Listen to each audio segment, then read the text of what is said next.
Hello, and welcome. Hello, Carencio. Hello, Max. Hello, Writhing Leku, and hello as well to anyone viewing anonymously. Welcome back to Psycholonials, and welcome back to streams in general. I have missed you all this past week of, the beginning of our new altered schedule with less streams going on. Hello, Aleph. Welcome. Glad you're all caught up. Glad I'm finally up to date on uploads, by the way, if any of y'all keep up with that stuff. I'm very happy that I'm up to date. I hate being behind on those. But yes, welcome. It is Psycholonials Day. We have a new chapter 5 came out on Wednesday, and oh, holy shit.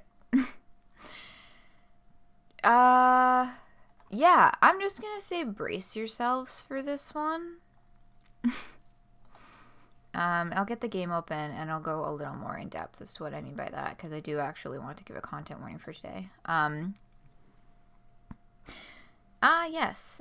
And the break song, indeed. Oh, we are going to...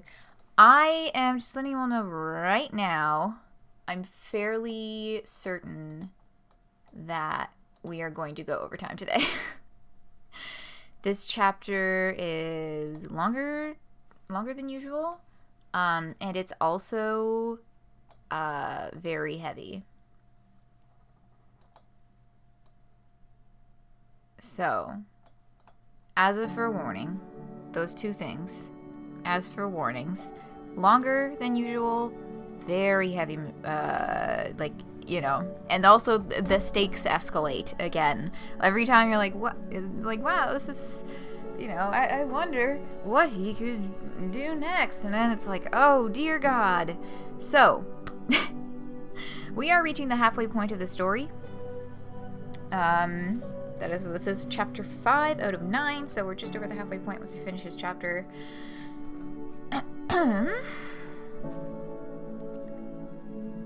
Yeah, so... yeah, as you can see, not a happy face. Content warnings.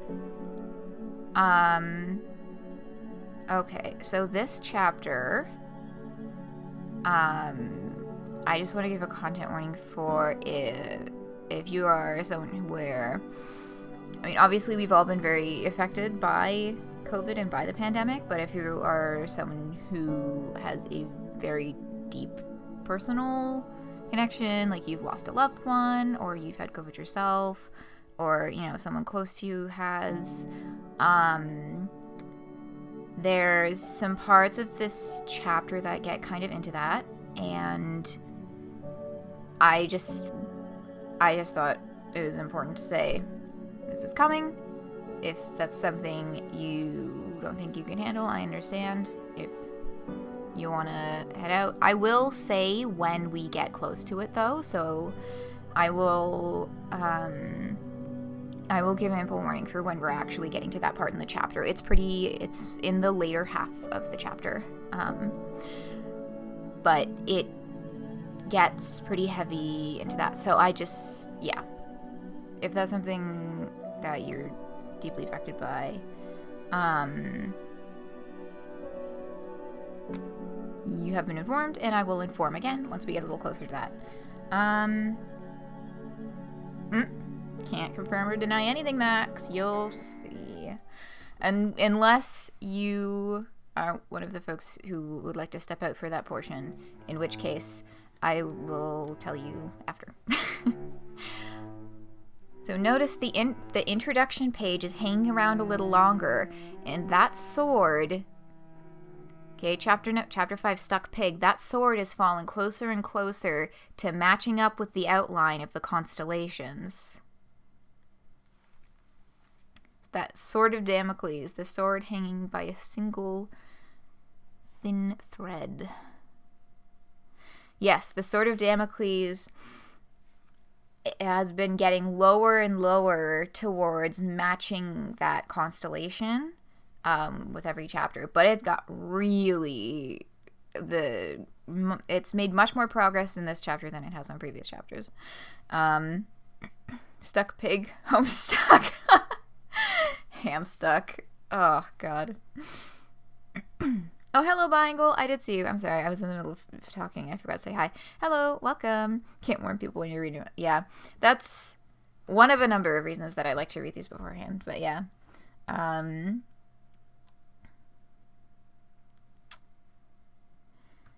It was too easy. I know. Okay. Everybody ready? Y'all remember the end of the last chapter? Okay. End of the last chapter. Z and Percy arrives on the island, and then Z kills 2 more cops in, like, broad daylight with video evidence, and the 2 of them, Z has a bit of a breakdown, and while they're hiding away, hiding from the cops, and that's where we ended. The next day.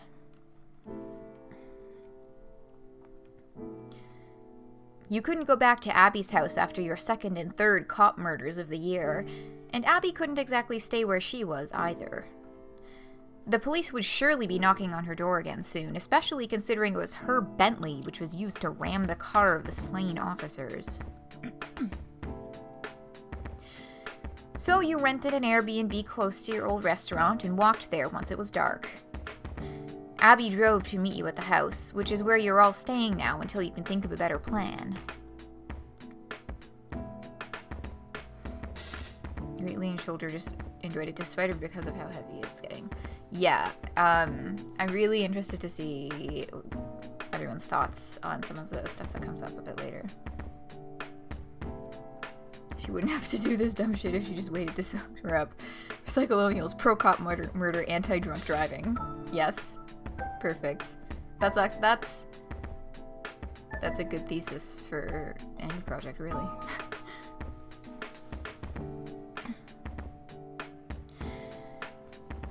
This footage is showing up everywhere I look. It's so surreal.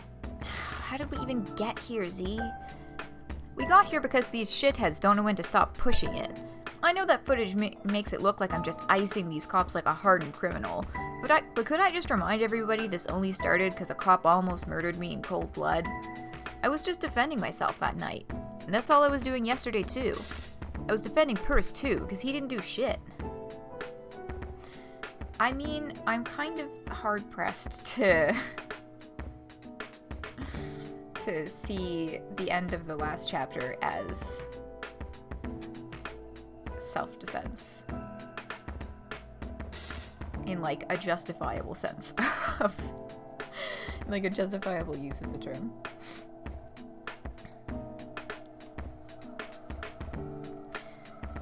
Well, I mean, aside from helping us rip off your parents, but that's a victimless crime anyway.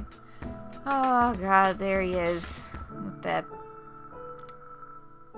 empty little smile on his face.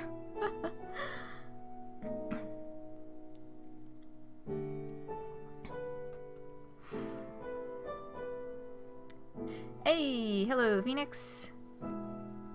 Haven't seen anything since. How did the e-girl clown get to cop murder?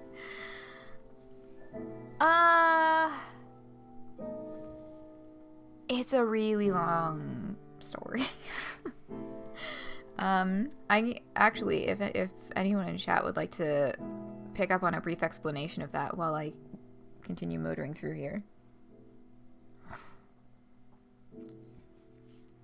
Is Marley, at least with the first one, she's fucking herself and everyone she knows over. Mm-hmm.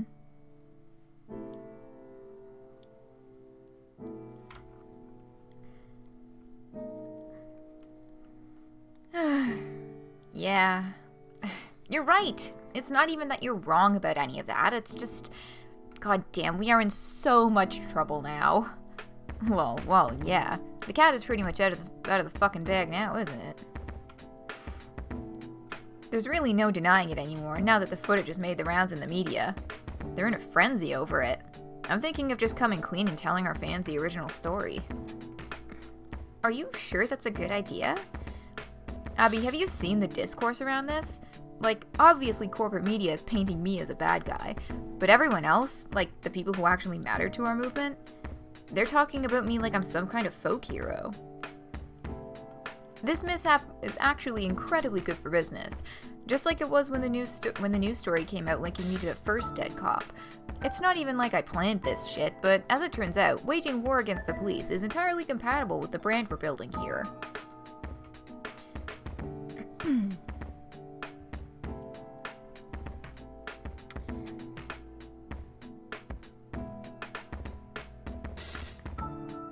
Pranksis. Prank praxis? Yes, indeed. Yeah, it's fun. Aleph, it's funny that you say Z has become the fucking Joker, because I actually was in a very interesting conversation in a Discord server about this chapter, wherein a few folks who've actually seen that movie drew some rather striking similarities. Actually, let's see, if I post...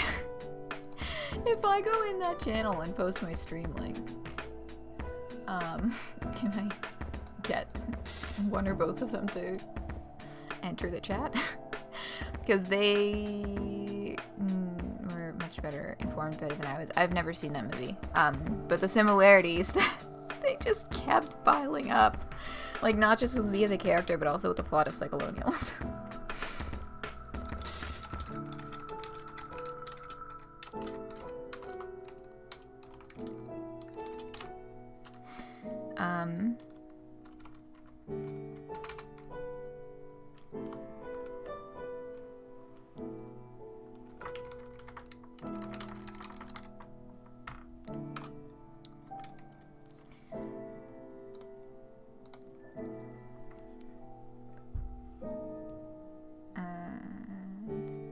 Yep. Yeah. Defrauding the rich through crypto, yes.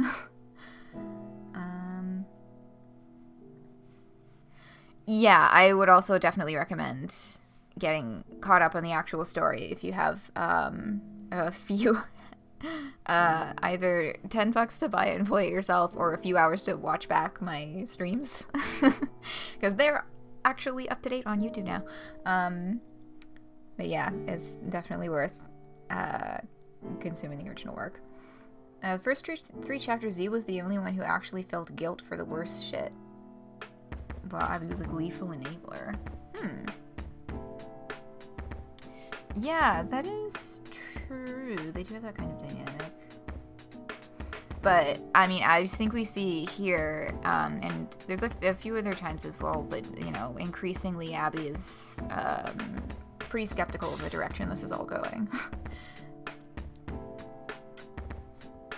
Definitely good parable to the recent live-action Joker.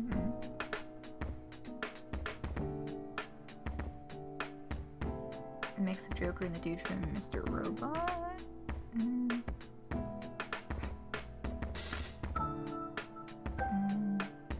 So little time. I know. Time is purchasing. You've forgotten to sleep. Oh no. I'm sick too, on the other hand. Oh boy. Percy was the cop who murdered. Yeah. Okay. Yeah. So if there's a vague approximation of you know, caught up to the general vibes of how the story's been building, I'm gonna keep on reading. I do need to be more time conscious today, just because this is a much longer chapter, and there will be a lot to talk about throughout it.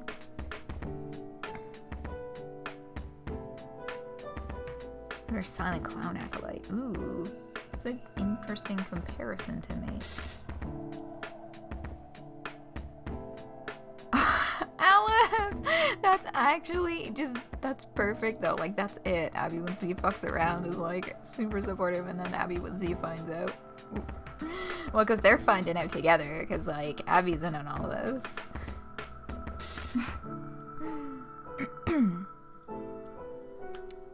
But, okay. Oh god, I don't even remember what is happening in this conversation now. I'm gonna back it up one frame. Right. We were talking about,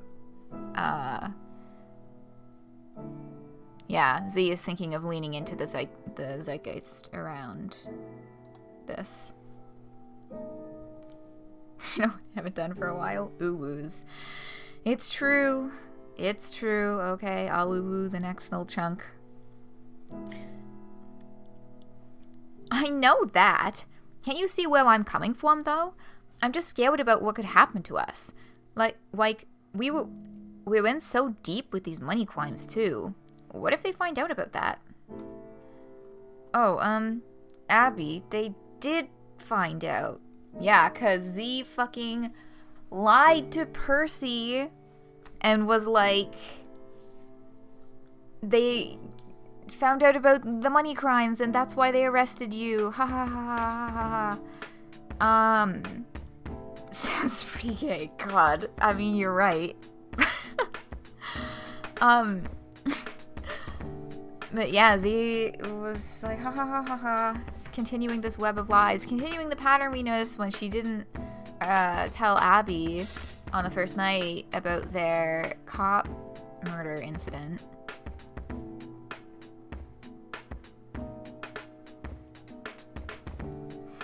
Abby's a rich kid who didn't see or care about the consequences until she gets implicated, and Z is just genuinely,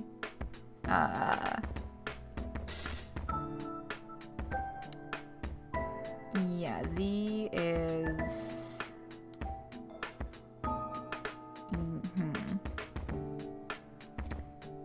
Life is just finding out about the consequences of someone else fucking around and avoiding finding out long enough to fuck around. That's one way to put it. So, Z is trying to keep up this fucking lie. Z is having a fucked up and evil moment. Kind of, yeah. Oh my god, y'all don't even know about the rest of the chapter yet. Fucked up and evil moments compilation. Amazing. Okay, I gotta keep reading. That's why the cops busted Percy. Remember? And Percy's like, hello? I thought they busted him because you sent them a photo of him once. No, I mean, okay, yeah. But that was an accident. Like, yes. Post, I should have mentioned. One time I fucked up and accidentally let a photo of you slip. But I didn't give your name or anything, and it was just an innocent mistake. So maybe that's why they busted you? Who can even really say at this point? Oh god. So, yeah, like, they just keep digging that hole. Oh my god.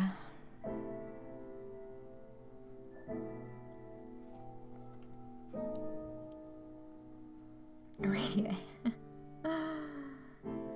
Chaotic good neutral?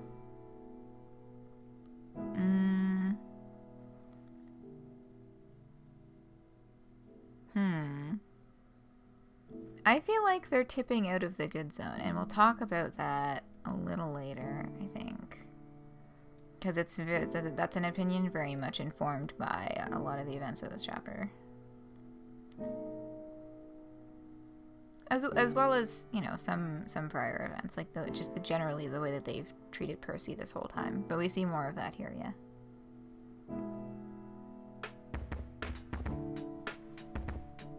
Radio TV meme.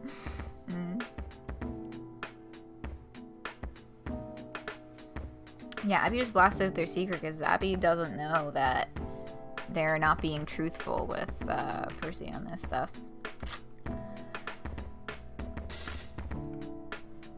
Fucking pass him on the head like a fucking dog. God. And anyway, I made a daring rescue attempt and killed your captors, and here you are, and here you are. So everything's cool, right? We're cool? And there's the empty smile again. Oh boy.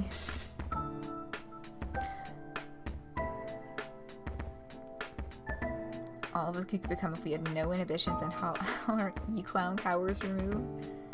Forced into the meat body of a real human and not an idealistic clown. I think Andrew Hussie and most of the people watching this are pretty solidly pro-cop under and defrauding billionaires. It's just that she keeps fucking lying.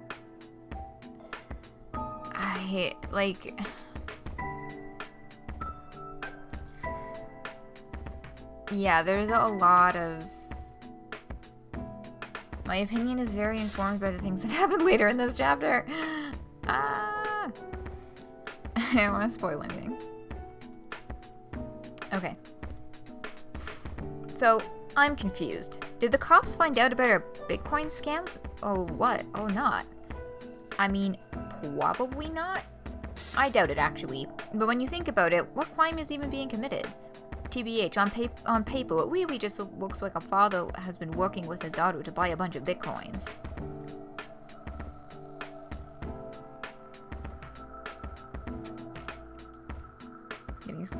Chainsaw Man. I feel like I've heard of that, but I also don't know shit about it. I'm intrigued. Especially since you're alluding to it having something to do with Z.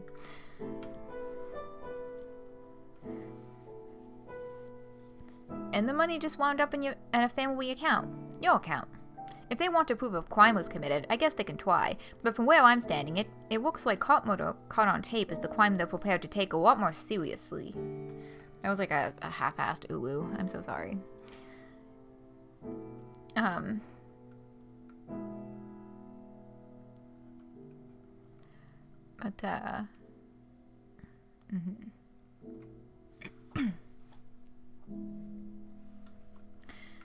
Yeah, which doesn't actually make me feel much better. I can't even go back to my house now. What about my horse? I need to feed him. Don't worry about Dave Hoof. We'll figure out a way to get that boy fed. I'll make sure he's the fattest horse on the island when all is said and done. I'm working on solutions to all of this. Dave Hoof. Yeah, like David Hasselhoof. Not to doubt your master plan, but what could possibly be the solution to this? Are you going to use our billions to buy off the police? No way. I'm not giving the cops a fucking dime of our hard-earned money. My plans were already in the works way before yesterday's incident. I wish you'd actually let me in on all your secret plans. I'm your partner in crime. You're supposed to be able to trust me. I do trust you, Abs. I just don't always want to overwhelm you with too much information. That's like... God, that's condescending.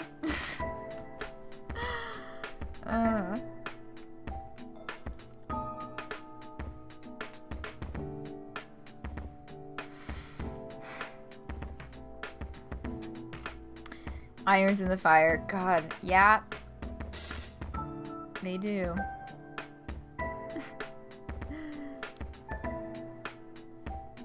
Disciple energy, yeah. You've been doing so great with your dad. It would be a shame to clutter your head with new things to worry about. Well, now my head is really cluttered because of certain police assassinations taking place in broad daylight, captured on video, which are now going viral. So can you just tell me what's going on? You'll see. We're gonna get some help soon. This is actually why I had Percy come yesterday. I'll need a hand coordinating this. What do you mean, help? Oh no. Your cough is getting worse. I really hope it's not... I'm sure it's not that. I've just been pushing too hard. Shooting cops, scurrying around.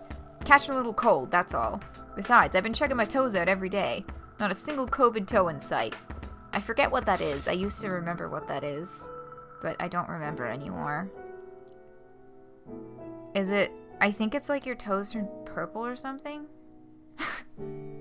Like loss of circulation to your toes or something like that. I'm pulling that out of my ass though. Please don't quote me on it. If you want to know, just Google it. Okay, no, I'm getting some questions in chat. Look, we're gonna open an incognito window and COVID ho fucking I love the timing of the like wait for it and then Alev's like COVID ho. God. Okay.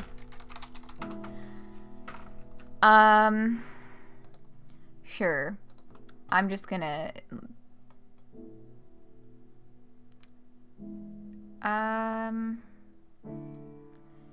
Let's see. Painful red or purple lesions that typically emerge on fingers and toes in the winter. I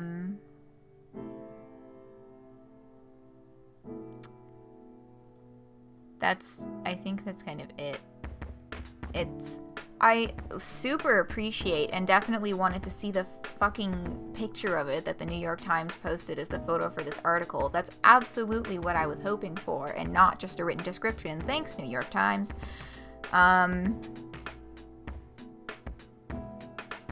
Oh, yeah, next passage. Yeah. Oh, yeah, the next one. Okay, yeah. I know what you're getting at.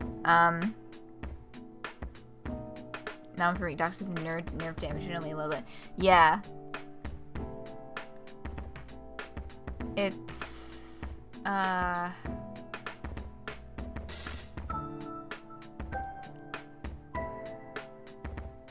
yeah, they don't really give much of an explanation aside from the picture. It's basically like swelling and redness and pain.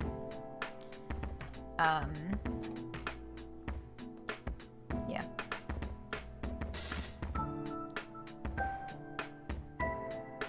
You thought it was bullshit he made up for laughs? No, this was a real thing. I saw it somewhere else before reading it here.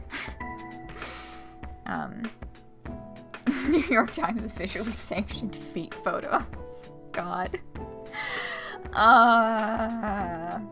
So be forewarned if you are also wondering what the fuck COVID toe is. If you click on the New York Times article, they will show you very clearly.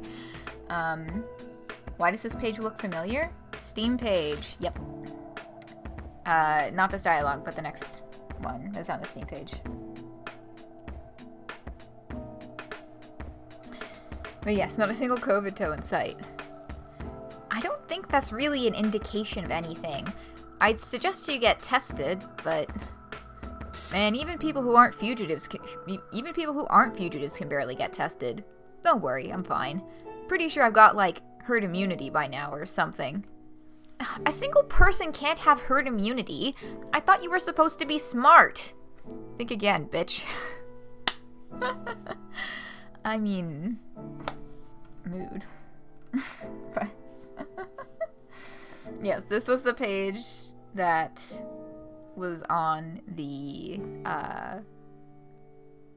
Steam page, this piece of dialogue.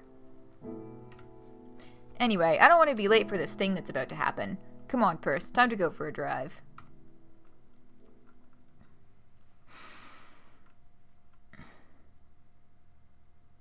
This stresses me out a lot. Remember when we had a president who was actively hindering all attempts at stemming the spread of COVID?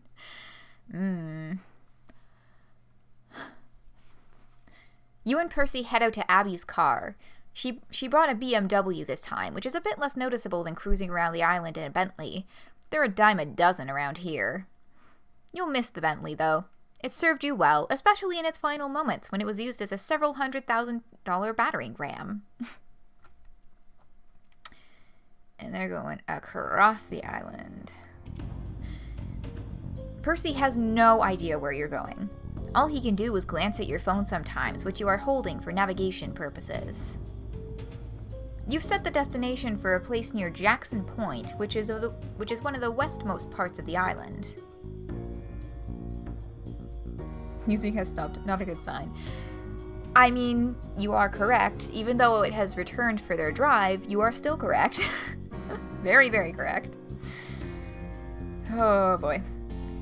A place that can facilitate boating activity in a way that's much more discreet than anything going on by the docks near the downtown area. East? I thought you said west. Percy really got no fucking idea. Also, get a fucking dashboard mount for your phone. This isn't safe driving practices, Z. Although, yeah, no. Like, bad, yeah, I'm losing my train of thought. Technically Percy talks, but we don't get his dialogue. I think after this chapter, we're gonna have some very interesting conversations about Z's relationship to Percy, how Z thinks of Percy,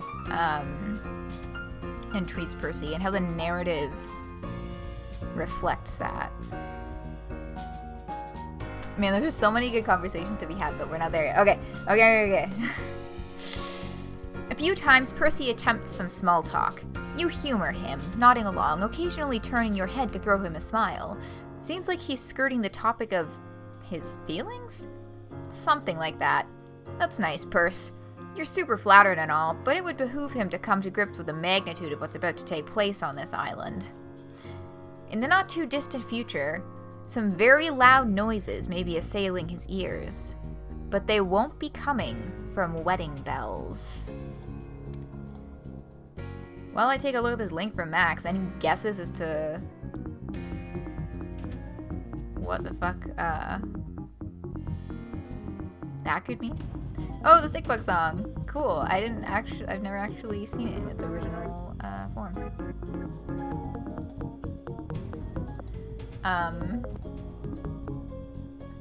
Gunshot, alarms, boat horns, horses.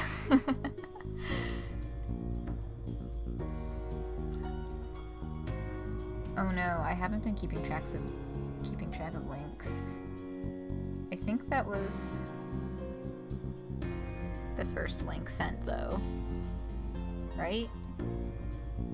Other than, oh yeah, the other one I'm thinking of was the music request. Let me just get my document open.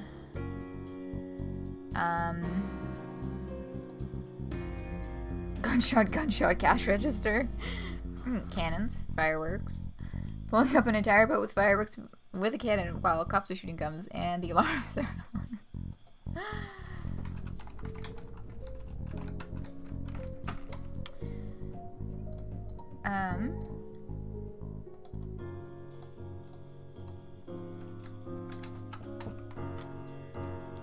Okay, 1 second and then I'll get right back on it. Okay.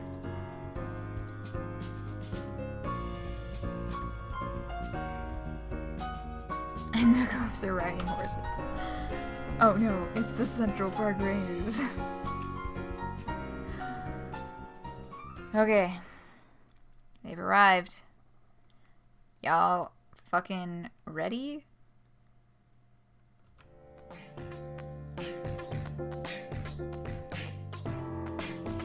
This is what awaits them.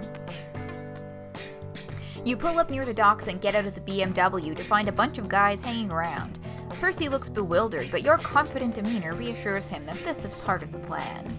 Clowns spotted. Many clowns spotted. You study his reaction as he connects the dots. Of course he knows what's going on now that he's seeing their reactions. Not to him, but to you. They're all looking awestruck as you approach. He must realize now these are guys you invited to the island, just like him. But they didn't come by ferry. They arranged their own transport via privately owned boats. You say nothing for a moment, taking it all in. You bask in the hushed reverence. Their disposition is becoming quite familiar to you. Just another bunch of simps for your collection. The dehumanization of these real human beings.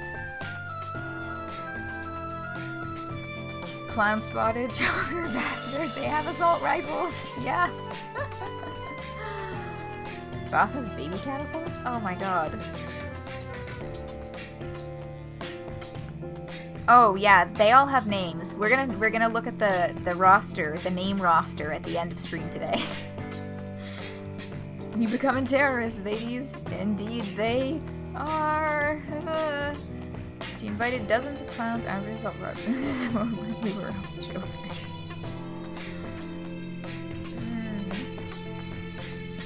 Thank you, Brenda.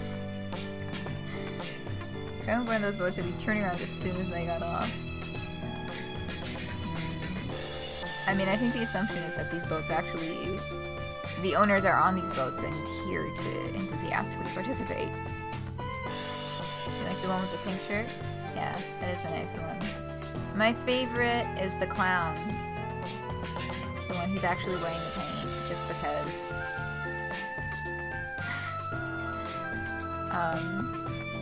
there's some funny parts with that one a little bit later.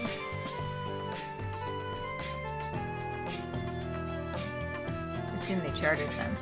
Yeah, my assumption is that they actually own them, just because of there's things that happen later in the chapter as well involving the boats.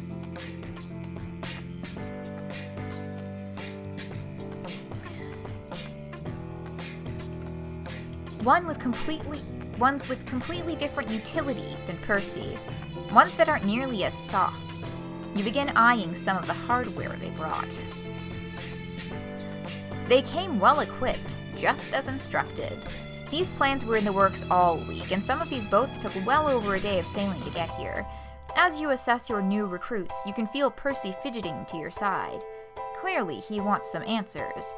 He's wondering why you didn't tell him about this earlier. I'm telling you now, aren't I? He obviously can't dispute that, but his body language is still unsatisfied. That's fine. Now's precisely the right time to debrief him so he knows how he fits into the plan. Sorry, Perce. This was top secret stuff. And we were so busy with our financing operations, which were much more important. I'll be back channeling with some of our most dedicated followers. One's in it for the long haul. Guys like you know? I asked guys with boats to rally other guys pretty close by. They organized low-key trips here to the west side. No ferries, no downtown action, no heat from the cops. He's clearly grappling with the behind-the-scenes logistics of this. The who's, the where's, the when's. And they're flying a fucking flag. You gotta sleep? That is fair. That is... indeed important to do. Have a good sleep, Phoenix. If you're interested in catching up, I'll try and have this one up on the internet before the end of the weekend. Yeah, maybe tell someone something for once. With the clown dictator, god. Yes. Good night, good sleeps. Good night, good night. Some of these boats are from the Massachusetts coast, and a few from Long Island. We got sailors here from all up and down the eastern seaboard, actually. Last I checked with the most guys on point, we had almost... How is that sentence supposed to be said? There was no fucking punctuation. Last I checked, with the most guys on point, we had almost 20 boats headed here, but there might have been some more added since. You wouldn't believe how psyched these guys were to get the invite. Well, maybe you would. They're good people. Just a bunch of dedicated, hard-working Jubilites ready and willing to step up and do some crazy shit. Percy looks overwhelmed, maybe even intimidated to the untrained eye. But you know that isn't it. You can tell exactly what that look is. It's concern that his role of importance may be rapidly diminishing before his eyes. You put a stop to that quickly. Don't worry, Perce. I brought you here for a reason. You'll be out front leading this crew in terms of the necessary logistics. Look at this ship. Just a bunch of dudes on boats after a long voyage, wondering what the fuck to do, where they go, whatever. You'll take the reins on that. But you gotta be careful, since the cops are still crawling all over this island looking for us, okay? He nods, more confidently this time. Oh god, here it comes. Yeah, he's like, oh my god, you're acknowledging me? Z is just like, you fucking... What the fuck do you think this is? Gathering of the fucking juggalos? Well, it isn't. Not yet, at least. Not yet, at least. God. Don't worry, there'll be a time and place to wear the paint. But for now, you play it straight. Plain clothes, plain faces. You're all just a bunch of average locals, understood? I booked you all a bunch of Airbnbs, so make yourselves comfortable. And I don't see much of a reason why you should be making plans to honor your checkout dates, if you know what I mean. We're digging the fuck in. Everybody cool with that? Yes, I don't see much of a reason why you should be making plans to honor your checkout dates. We are digging the fuck in.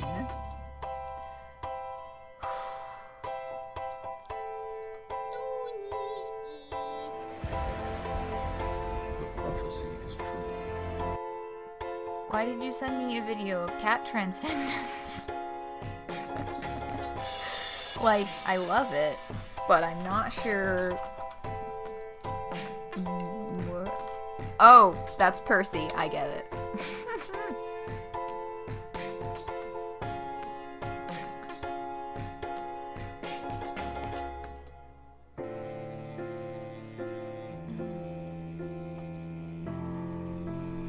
Okay. Percy, make sure all these guys get to wherever they need to go. Ubers, taxis, rent some vans, jack some cars, whoever you want to do it. Counting on you, man. Now everybody get moving. And as they are making their exit,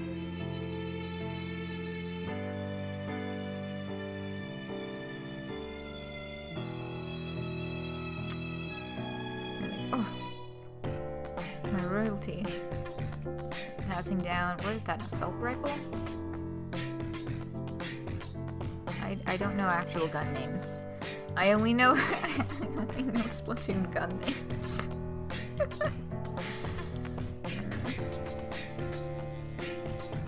These giving total strangers more of a chance to get off their ride than Abby and Percy. I've got some content to manage. What a fucking image. Oh god. 2 weeks later.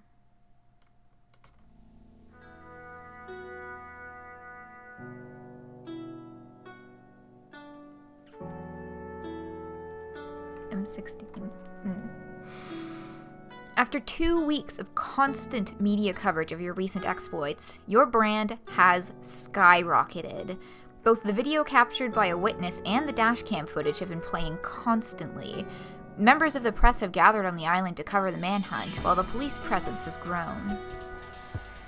And you'll notice it's 16 million followers now.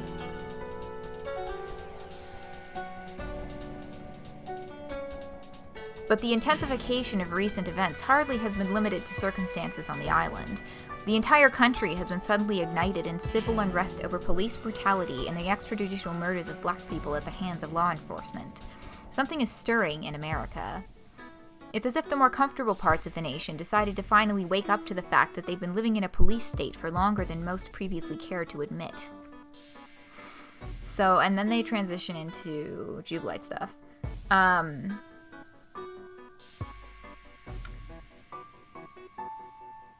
You were trying to do the math on your own screen, but it's up with that person with the Molotov? Jubilite uniform? The funny thing is that the only implausible thing about this is that the clown cult leader terrorist is left wing. Is their head really tiny? I guess the anatomy is a little off. But yeah, I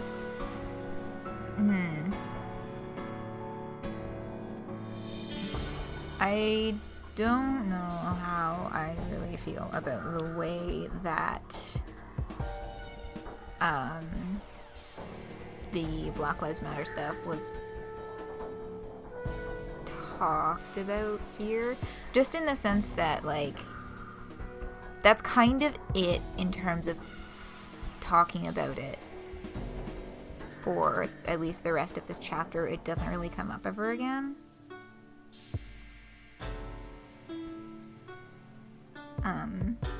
Oversized heads, yeah. Oh yeah, and then one person with a fucking Post Malone sign. Another person holding up the goddamn gender triangle. Like,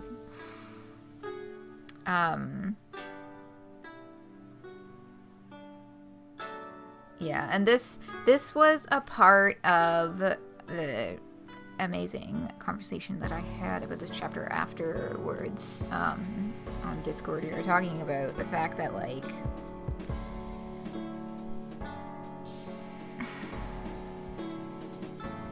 I don't know. I guess maybe I'll talk more about this once I get more of this whole speech read aloud. So it gives more context for the Jubilite stuff during this time. But you've noticed another development cropping up alongside this wave of righteous political action. Leeching off the roiling energy of the nation, Jubilites have begun their own gatherings in huge numbers. Tasteless. That was a word that came up. Sorry, I was still mulling over how to kind of talk about that. Just, it, you know, seems kind of hand wavy and a little tasteless, especially given that, like, it's not, like, we're still in it right now. You know what I mean? I don't know, I feel like I'm not talking about this properly.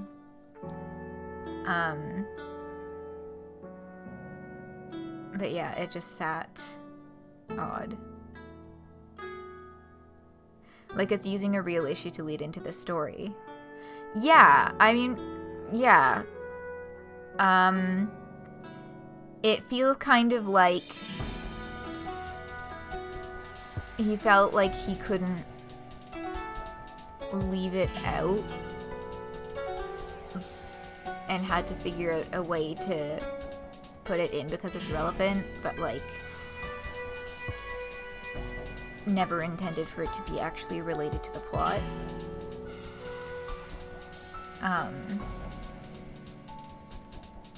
Yeah. He hopes he survives so you see the Pokemon Post Malone concert.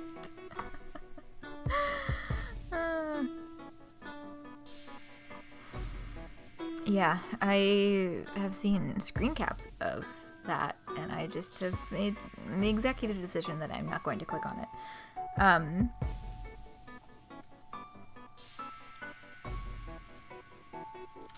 But yeah, that's kind of just like is using the real world issue and like not really, I don't know.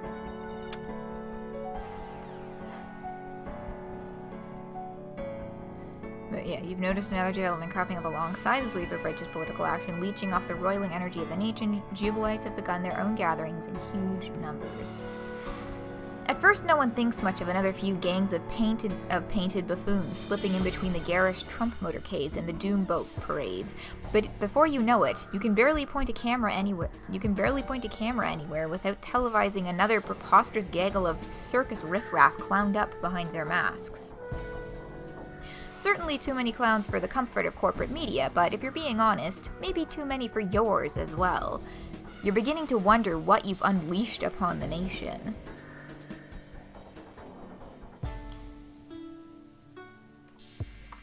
Reading in the website earlier how you finished writing it in late May and went back to revise throughout the year. Oh, what? Where on the website? Yeah, it was after me. The FAQ?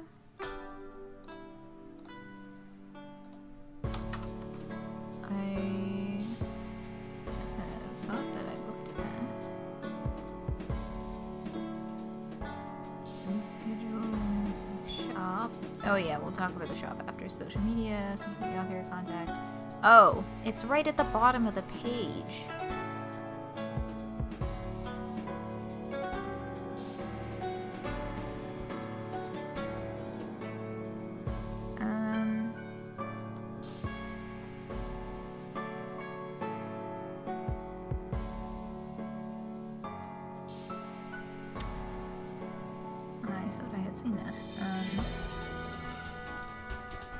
Okay, that's worth just giving a look over right now then, because that's the kind of thing that I would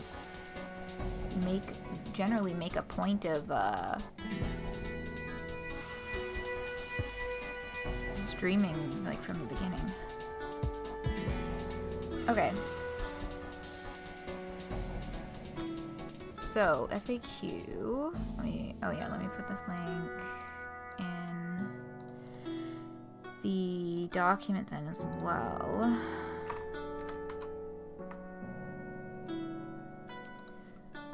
Okay, I noticed Psycholonials was released in several languages. Will other languages be available later? Written with a global audience in mind, it's currently being translated to several more languages. The hope is eventually to translate it to as many as possible. Okay.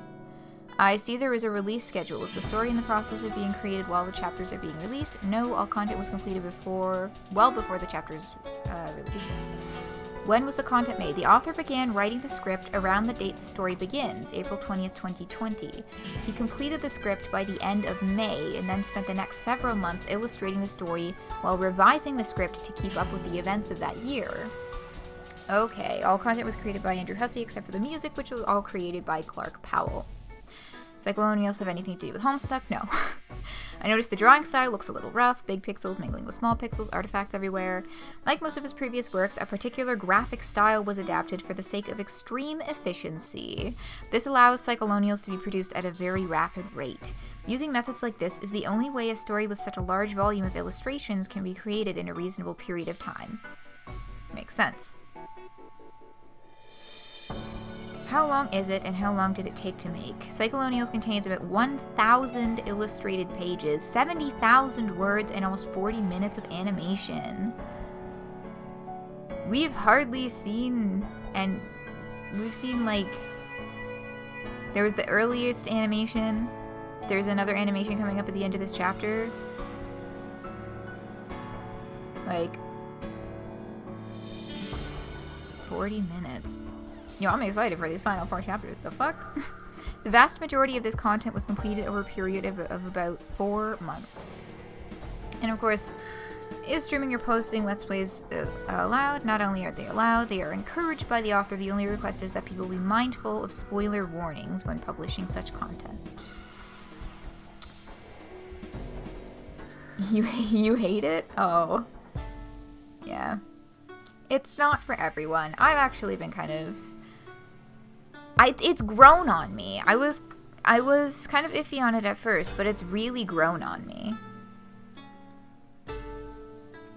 Yeah, it does sometimes really help with distinguishing the background and foreground. Yeah, okay. So that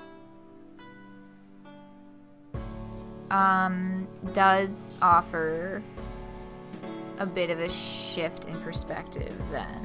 That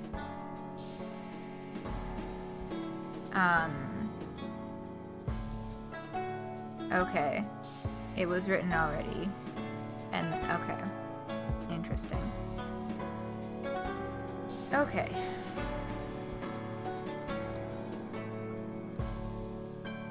but yeah, let's flip back here.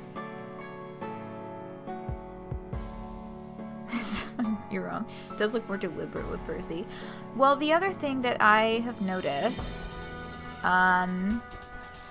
is that, yeah, it does... I feel like the choice of who is depicted in a more detailed way and when and where and, like, that sort of thing does actually have some meaning within the narrative. And does actually have some kind of symbolic meaning in that regard.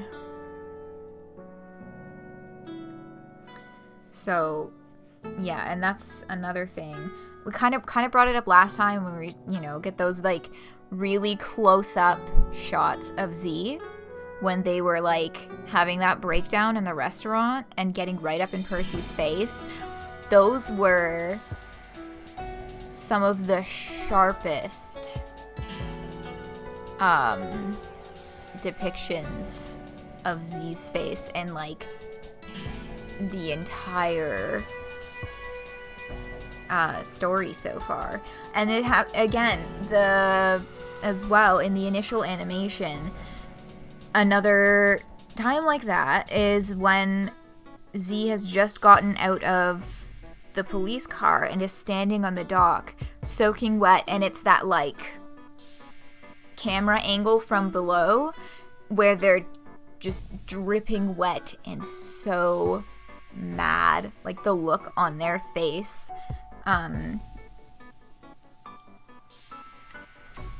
Yeah, like, it's... Yeah.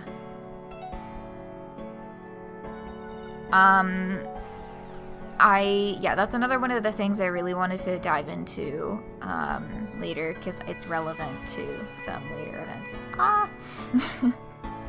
Y'all like metatextuality. The effect of blending him into the rest of the army. Interesting.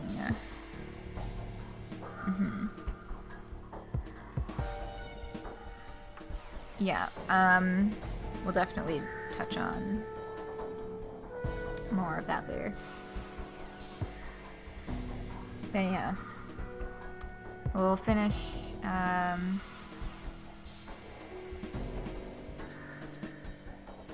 actually, you know what? This is kind of a transitional point. I just would like to take the break now, while we're already kind of off in another dimension.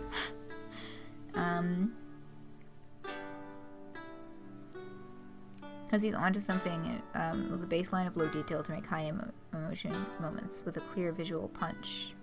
Yeah, I mean, like, it's definitely not his original idea.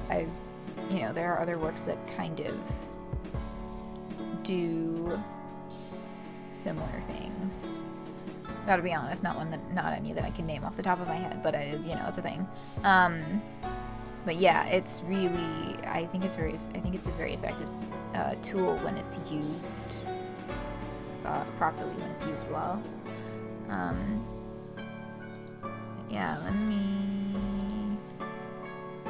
boop, because we have a song request. I'm gonna play that song request, which is Psycho Soldier arranged 1987, the digitally remastered version. So we're gonna take 5. I'm gonna rest my voice, gonna get some water. And then we'll come back and continue moving. For those of you who may need the content warning, we are getting closer to where more of the heavier COVID talk starts. And I will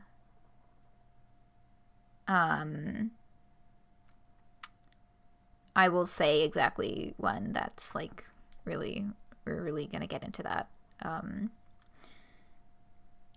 Nishiju, that's a good example. Yeah.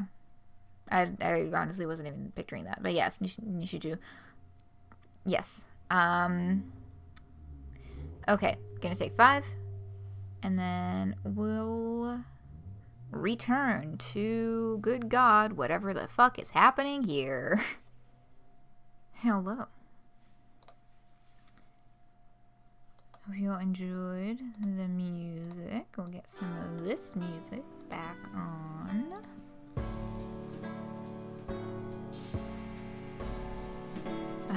Entirely within your kitchen? That's a good one. Okay. Let's just hop back in. Got a whole bunch to go. Let's get moving. Quickly, social media seemed to realize that this was a different flavor of political action. The sheer number of clowns with guns roaming the streets are making the people with all the money and power very nervous. Like, maybe the usual methods of media propaganda aimed at subduing these movements won't work on this crowd. There is a sense that once the clowns are out of the barn, closing the door won't do much good.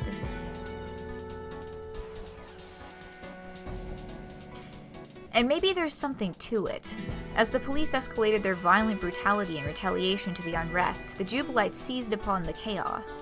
Once they saw it was possible to drive police out of an area by force, they grew bolder in their aggression.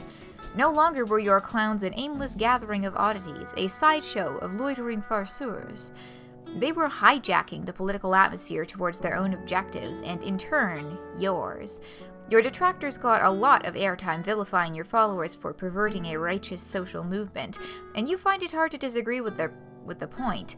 But neither the slander from bad faith corporate shills nor the legitimate criticism from genuine activists ever seemed to stick.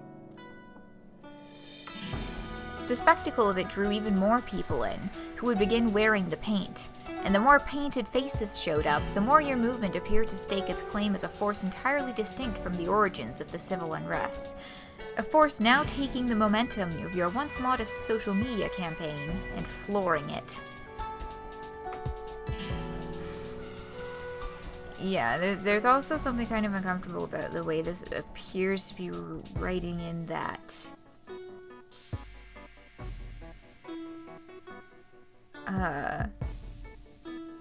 almost like Jubilite, the Jubilite movement piggybacked off of Black Lives Matter and then took all of the media attention. Like,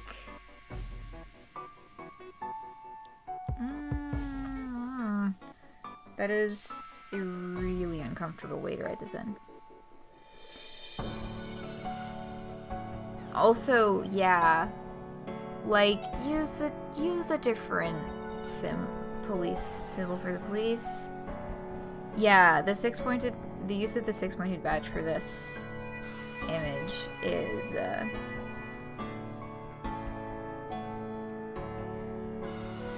also, tasteless. And,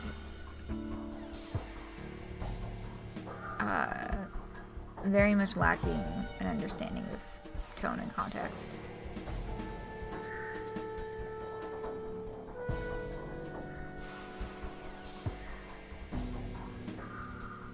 Like, giving a fictional movement some of the credit for BLM protests. Yeah, like, trying to attach them in any way is really not appropriate. It's a police station? Thought they straight up set a synagogue on fire. That's why he should not have used the six-pointed badge, because this is intended to be a police station, and I can guarantee that, because that's,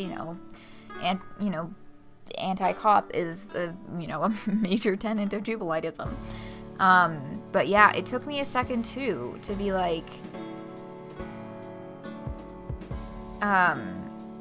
oh, Harry Potter first movie moment with the parallels to Crystal Knot. Yeah, wildly bad oversight at best. Yeah, like, I know, like, come on, people. Really? Like, how the fuck? I don't know. It's not even worth asking how the fuck that slipped by. Simply because I know that the answer is just gonna be because it's a really small team of people.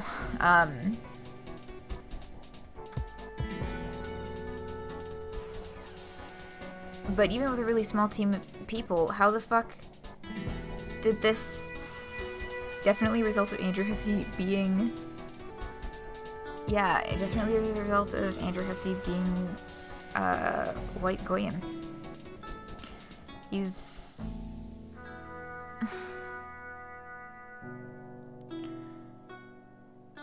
Yeah, and then, like, I think none of the other people involved in editing were Jewish either, because, like, I know that Aisha's credited as an editor. I think we can look at that actually without getting out of the game. Written and illustrated by Hussie, music by Clark Powell, lead engineer Adelaide. I guess I can't really say definitively. I'm not familiar with enough with the other.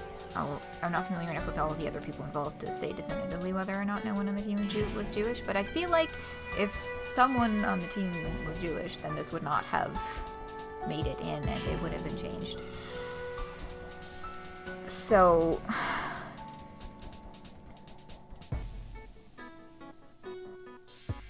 definitely less bothered or taking issue with the presence of clown protests as a story thing like this.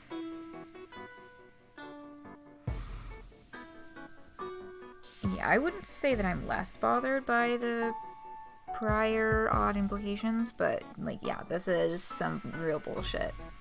Horrendously stupid and bad.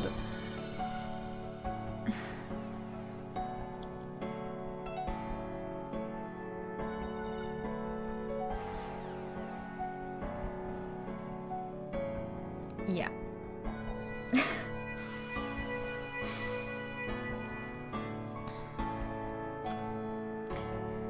It now looks like police precincts everywhere may start falling like dominoes, and you see no reason to tell your people to take their huge floppy shoes off the gas pedal. Still less racist than the Joker movie? Oof, I have not seen that movie. But I'll trust you on that. So these are some interesting silhouettes. Most notably, I did not notice this. This was pointed out to me. If you look at the right-hand side, on the bottom right corner, that silhouette may appear familiar because it appears to be the clown from the game trailer. Oh yeah, I know you're not speaking for me. It's all good. But yeah, this appears to be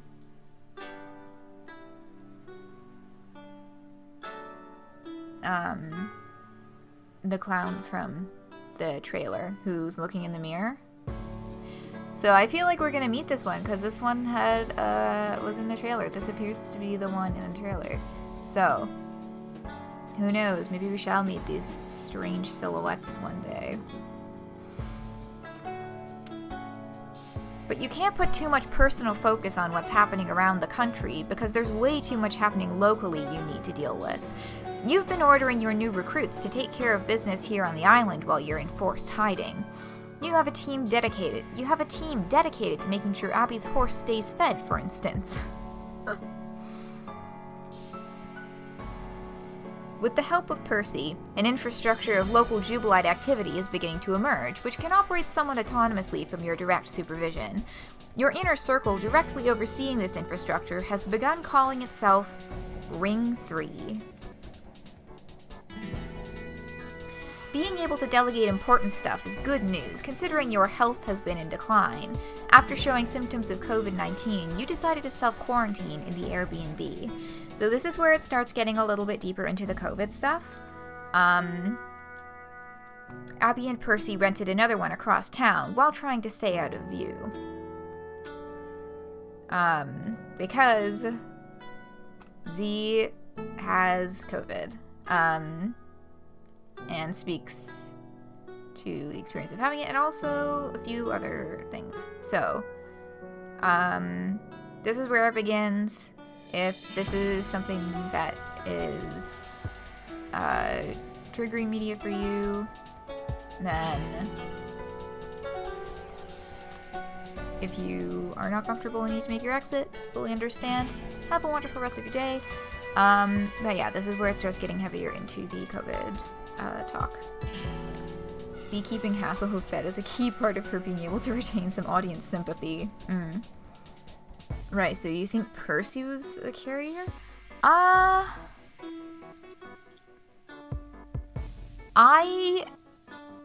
don't know. I don't think so, because Z was already... It was literally the next day after Percy arrived on the island that, Z was, showing signs and coughing, and Abby was like, your cough is getting worse, with the implication that it was a thing that existed before Percy arrived on the island.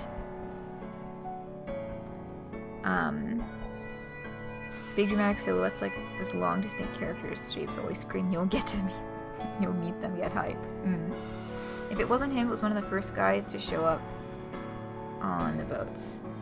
Oh wait, yeah, order of events, right? But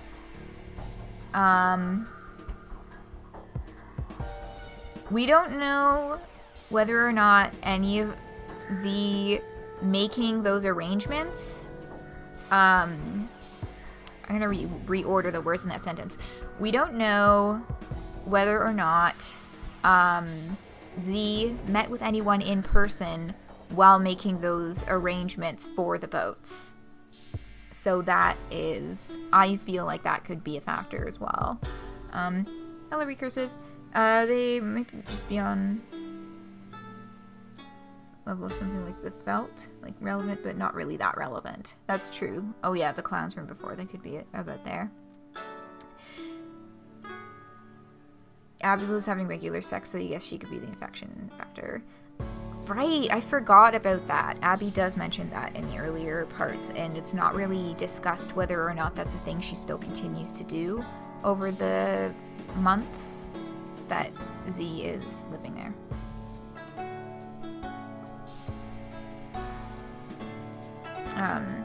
Yeah, relevant, but not really that relevant. I mean, for the one of them to be in the trailer, I feel like they're maybe a little more relevant than the felt. But, yeah, I see what you mean, yeah. Relevant enough to have names as opposed to the litany of troll pawns being ordered around by the handmaid.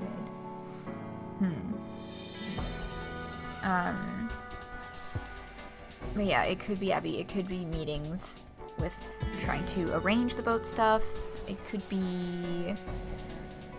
yeah.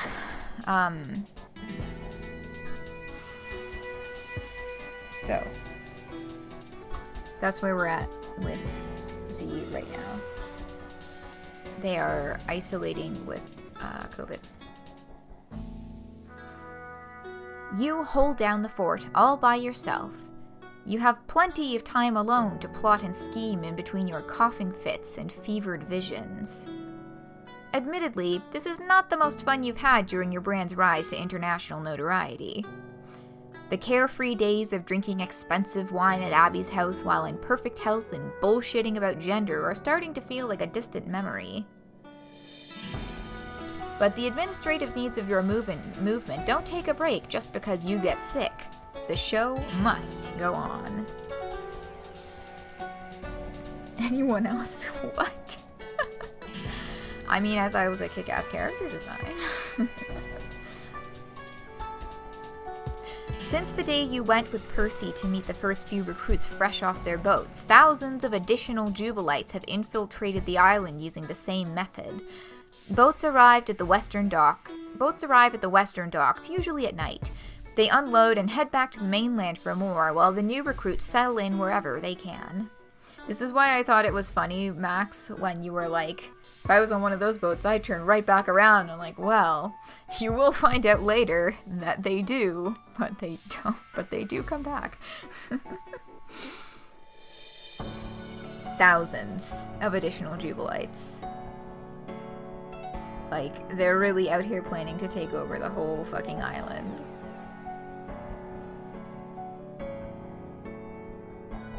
You also said you'd go to the next island. Hello, Page of Rage. Amity Island? With a giant shark? What?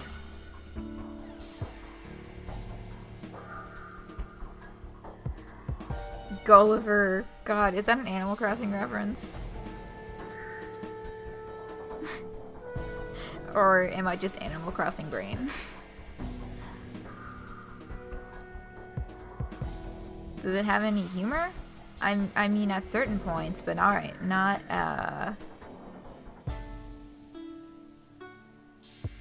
at the point that we are. It's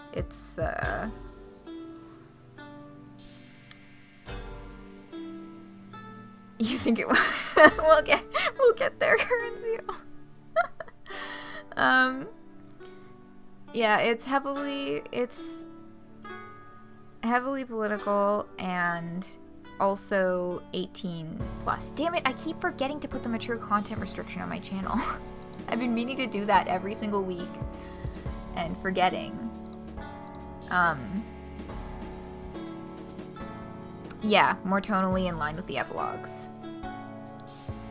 Not intentionally, but your brain said the same thing. Check the cast. I know about the cast page. We'll look at it later. We'll look at it once we've met everyone who now appears on the cast page. Damn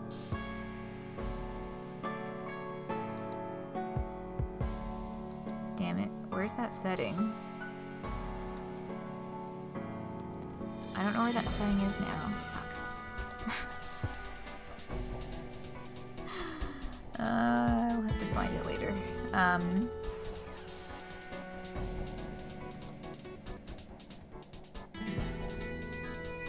But yeah, this is 18 plus for sure.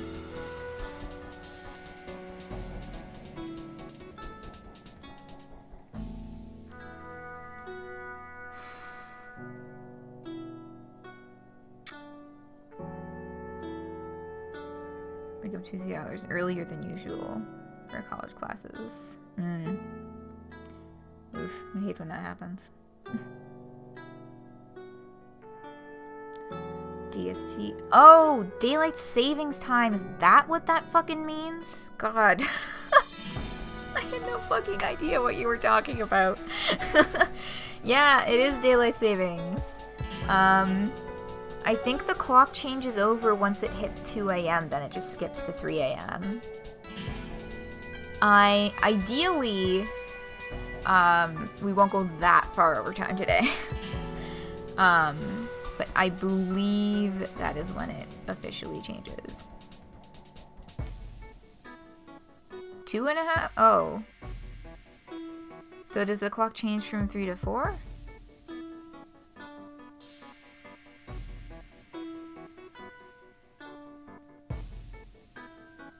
It's earlier on. I know it's earlier on, but like I just would rather look at it at the end and we'll do the whole page at once. But yeah. Daylight saving. There's I think Ontario and other Eastern Standard Time provinces in Canada might be trying to not do daylight savings anymore or something. I think it's fucking stupid. We might just like ditch that whole thing. I heard that on the radio today. Apparently that's happening. And that's all the information I have.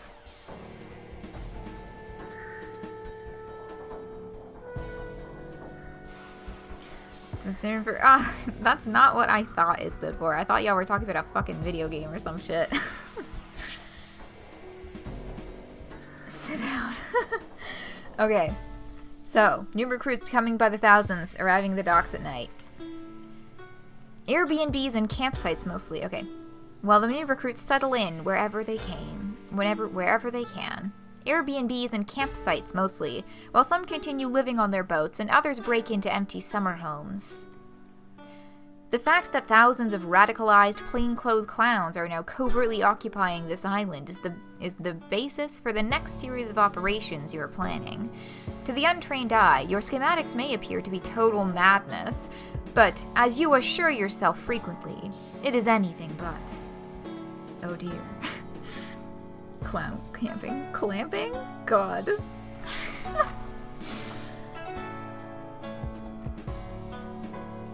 It's in 1.5. Okay, so I had it correct the first time. An hour before. Oh, right, because you're in a different time zone. Duh. Fucking hell. So yeah, it is 2.5 hours for you, but it's only an hour and a half for me.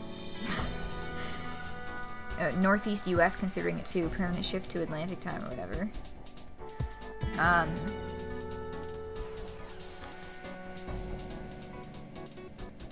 Yeah, there was something about New York State on the radio.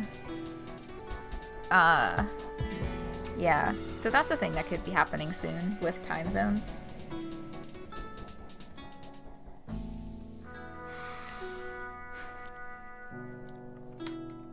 As far as you're concerned, your name could belong with the great tacticians of history someday, but only if you can maintain your focus and see this through, which you must admit has been pretty difficult with this illness ravaging your body and mind, and with these damned visions getting more...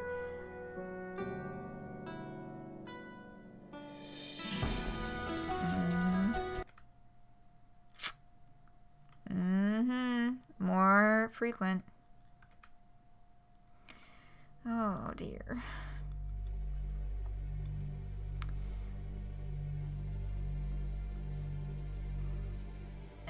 there she was again. At least you think that was her.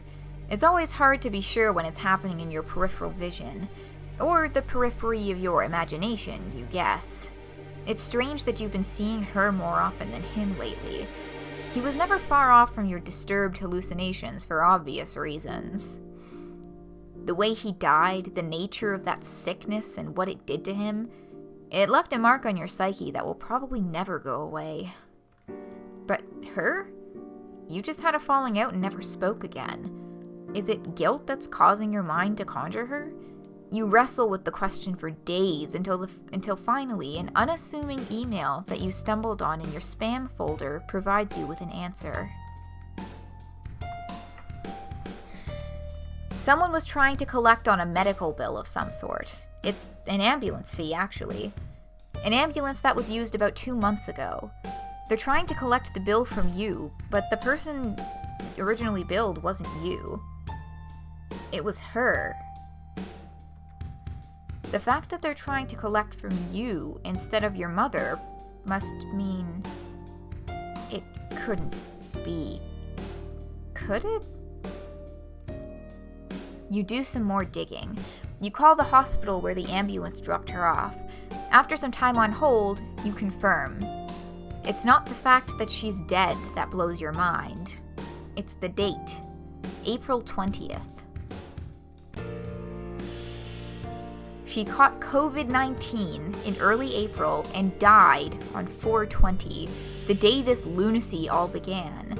She's been dead for almost 7 weeks, and you never even knew it. Aside from being stunned by the revelation, you feel nothing. You've only ever had one bullet of grief in the chamber, and you used that when your dad died. You made the most of that bullet too. Used it to drive yourself insane, quit school, and run off to an island. If your dead mom is expecting any tears from you, she's shit out of luck. But you know she wouldn't be expecting anything of the sort. It's why she never called. Maybe she had different plans for you. Plans she didn't even know she had, or an impact on your life she didn't know she was causing. Perhaps it was the invocation of a dying curse from a bitter old woman, and that's what you've been contending with ever since the night she passed. You don't really associate the death of parents with grief or loss anymore. That was just another one of society's lies, that these were things you were supposed to feel. Instead, you feel like their departure represents a burdensome torch that is being passed, an inheritance of sorts. All the psychological baggage of a parent accumulates their whole life. And when they die, that lifetime of manic energy, the striving and struggling, the failures and disappointments, the things they wish they became but never did, all of it has nowhere to go when the body dissolves. So it all flows right into you. That's how it was with your dad, watching him slip away slowly. The feeling of initial sadness for him gradually twisted into something that was nothing like sadness at all. More like a screaming inside that got louder every day. You watched his desperation grow as he knew the end was near. He was being devoured in his final days by the feeling that he wasn't given nearly enough time on Earth. He fell so far short of turning his life into the thing he once imagined it would be, and the result of staring into this abyss was utter panic. And where does all that panic go? Who feels the blame, the sense of accusation, the demented rage over the unfairness of it all? It was you.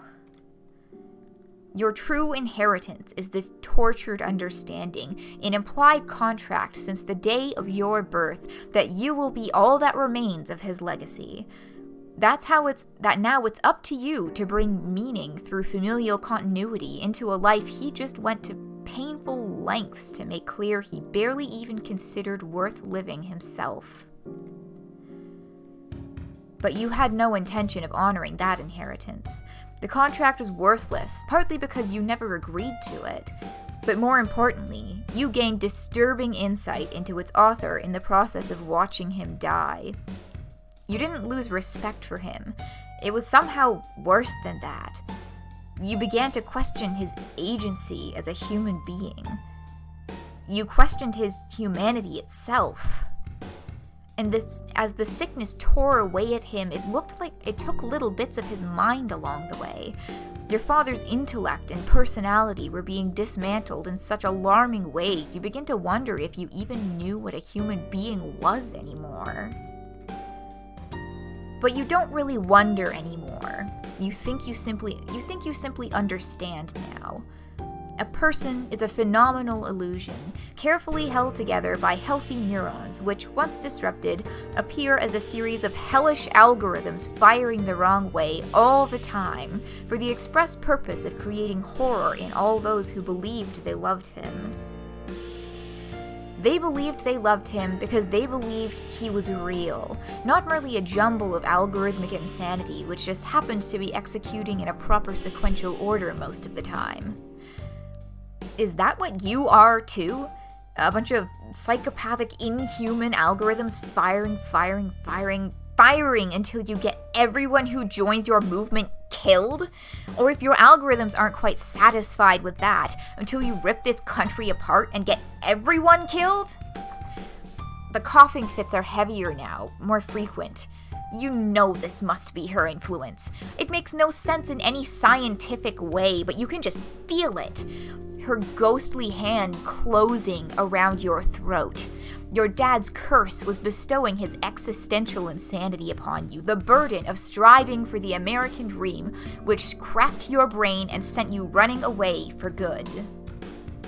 Your mom never forgave you for it, so her dying curse is this disease.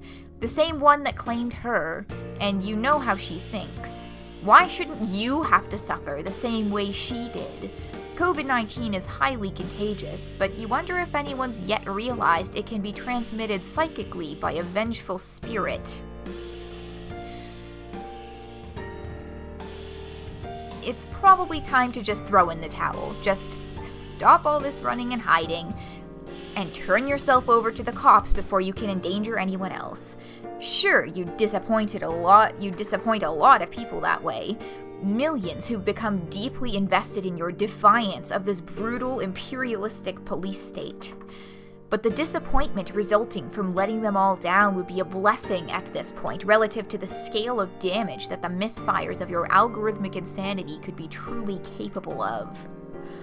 Or maybe you don't even need to turn yourself in. Maybe the fact that your mom is trying to kill you here and now is her final act of mercy. For you and everyone else. Maybe it'll just knock you off before you even get the chance to realize your full destructive potential. Go ahead, you bitch! This is what you wanted, isn't it, Mom?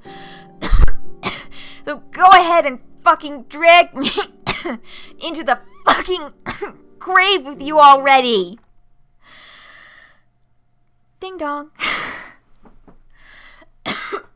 God, there's nothing like fake coughing to make you actually need to cough. I need water. Whew.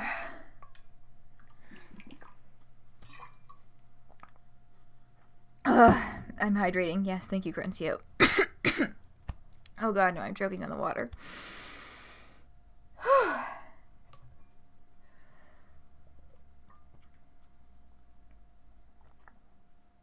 Okay.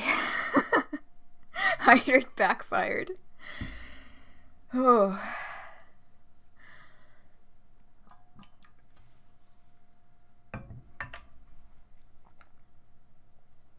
Okay. Now let's get caught up on chat, because I totally was not looking at that the entire time. Yeah, I don't know, I got kind of into a zone with that monologue. I also just feel like it is a piece of narrative text, I guess, that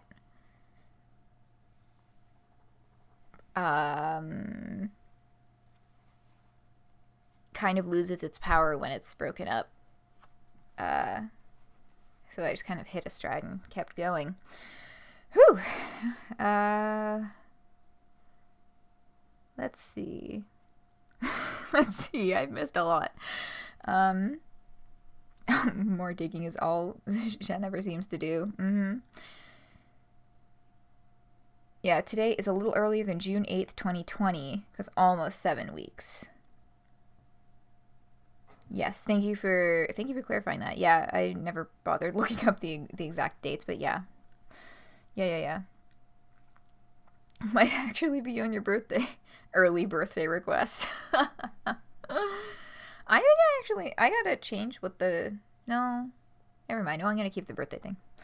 I was like, I gotta change it because it's a channel points reward now, but the birthday thing is that you get it for free, so...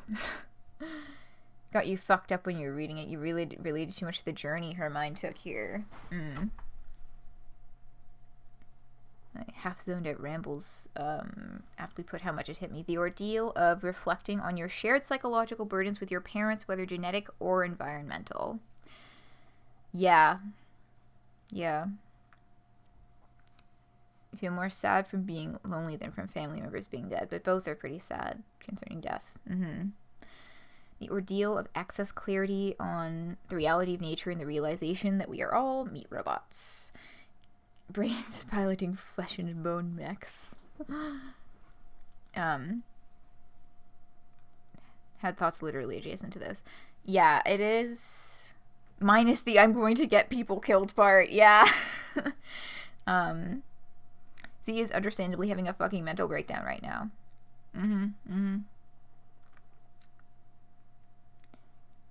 Yeah, they're like, oh, holy shit, so it's not just me. Yeah.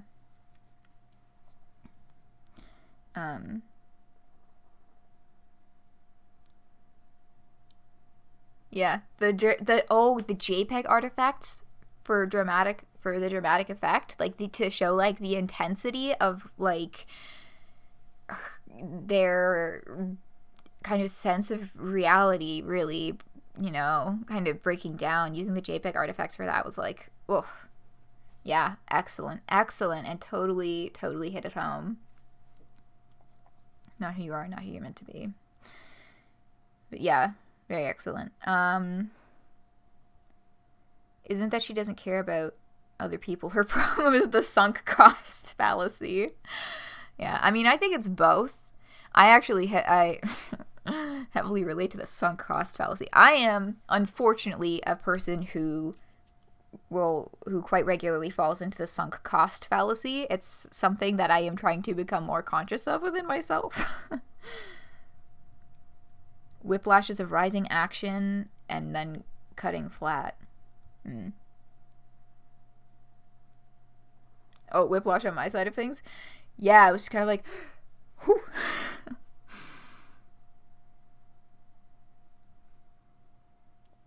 Oh, yes. You were just like, called it. He had a stride at the end, really channeled that one time. You had the Telltale Heart monologue on stage for his speech. Oh, right. The speech that she gave to Percy. Oh, yeah. Yeah, I think I cut into that one a bit much when I did it. When I did the Chapter 4 stream. I feel like I should have shotgunned that one the way I shotgunned this one. If that's the correct term. If y'all even know what I mean by that. So Z thinks they've come too far to try and make amends or find value in spending time with others now. I think they feel like... I mean, I think part of their thoughts on their movement is that they're really feeling the kind of out of control nature, because as much as they're trying to keep, tight grips on operations on the island, they cannot, like, it's the movement as a whole is pretty much entirely out of their grasp now. Yeah, just as Z is kind of losing their grip on reality as well. Yeah, Max. Clipping it? Oh yeah, I mean, if someone's down to clip that. Yeah, it's also going to be up on YouTube. But yeah. Oh my god, I still need water. That was like, oh my god, forced coughing. Not a great idea.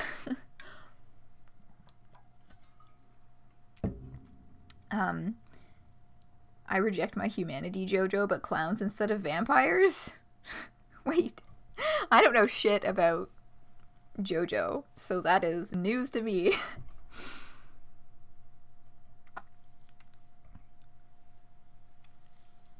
Derealization doesn't necessarily mean they don't see value in others anymore. Speaking from experience. Yeah, I mean, like, yeah, we'll talk more about Percy a little bit later. I don't think it's the... I think that they just already have kind of a warped perspective on other human beings as, like, separate from that.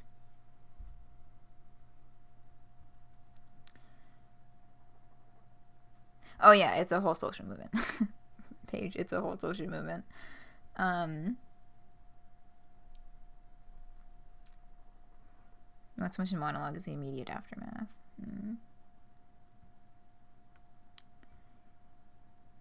But, yeah, if you're not caught up, I highly recommend catching up as well. All of my past streams are on my YouTube channel.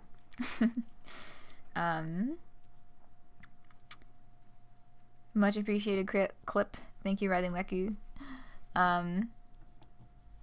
Yeah. Okay. So that was a heck of a lot. And we are about to get into a whole lot more.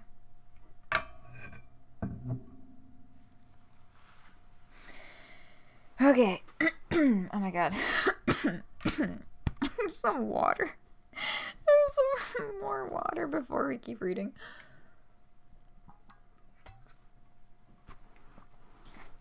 I feel like there's probably ways to, like, stage cough without really irritating your throat, but I just kind of went for it.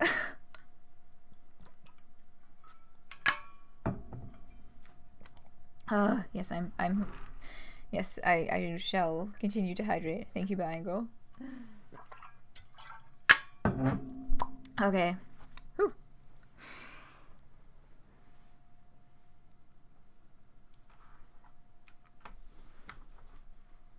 Ding dong.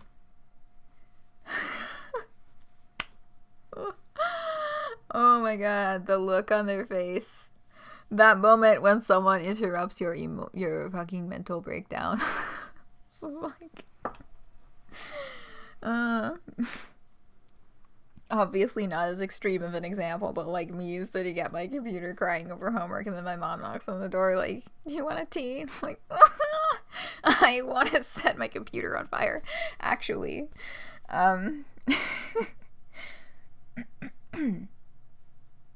Hearing the doorbell in the middle of dramatic howling.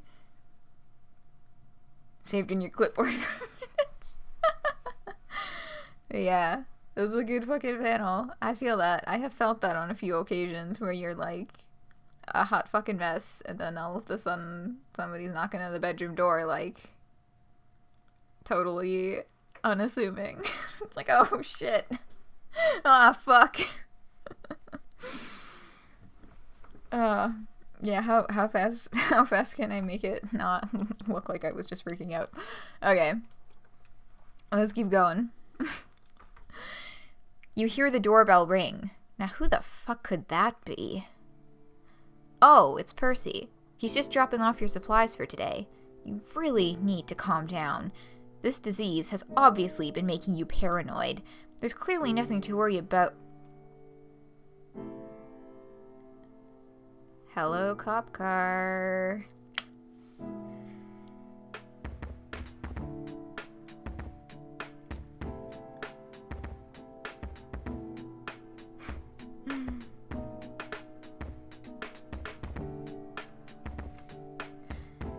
Percy, were you followed? No, don't look fool. Oh, shit.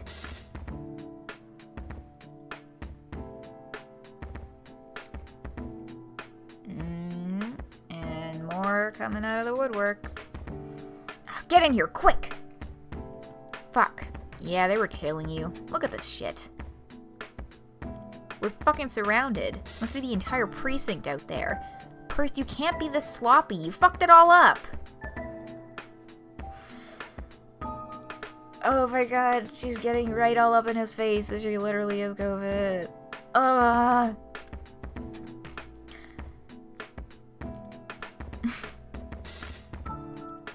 Okay, I'm sorry. This isn't your fault. I probably should have had a different guy bringing me shit. You were already on their radar. Damn. I just keep pulling you deeper into hot water, don't I? Well, don't worry. I'll get you out of this shit. I'll get us both out. All I need to do is accelerate the plan a bit. Percy's face seems to ask the question. Plan? You worried about the recklessness in this panel, too? Mm-hmm. It was inevitable anyway. Not just here. Everywhere in the country, apparently. These fuckers have a lot of blood on their hands. Their crimes are finally catching up with them. And, notification to ring 3. The skull emoji and the cop emoji.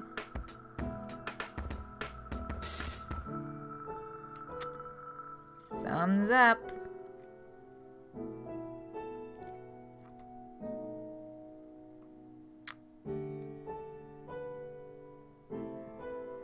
And they're getting ready too. And Percy's, you know, again having a moment of, oh god, what have I gotten myself into? And now, an animation. Oh god, okay.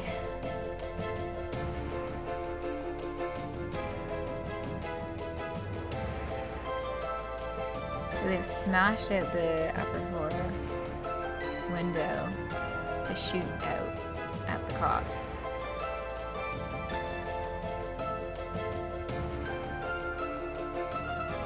And with the protection of their cars to shoot back.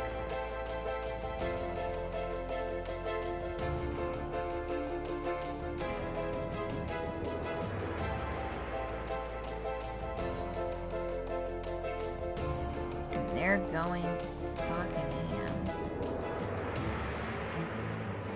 So, they're retreating deeper into the house.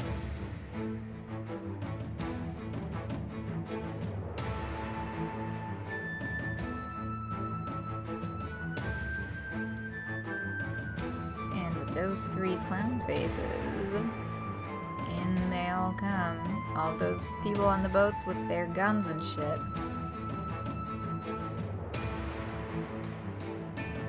How much ammo does she have?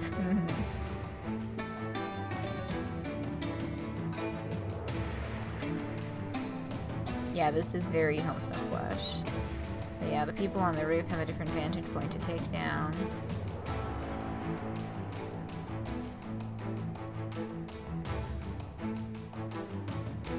You see there's 2 coming in from the back. Fucking guns blazing. Oh god. Percy.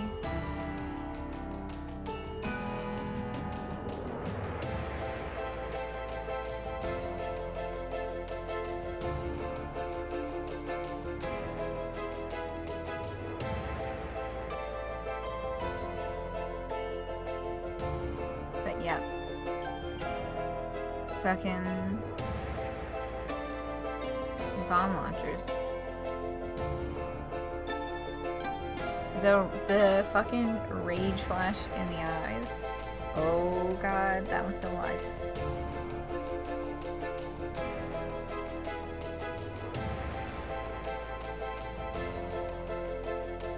And the final act.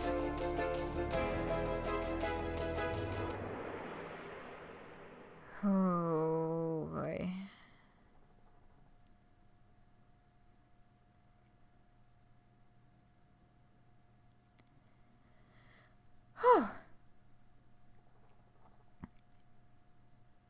So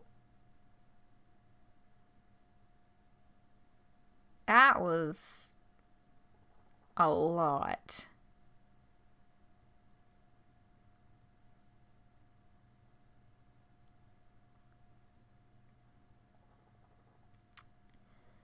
Oh, God. So you only start seeing him as a person when we're getting what she did when he dies. Symbolism. Yes, that's actually exactly what I was gonna start talking about. Allah. That is exactly what I was gonna start talking about.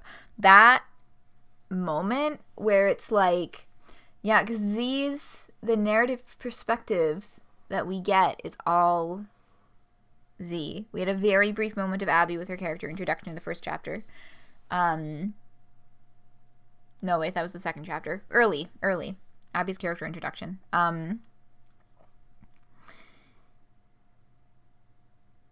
But, yeah.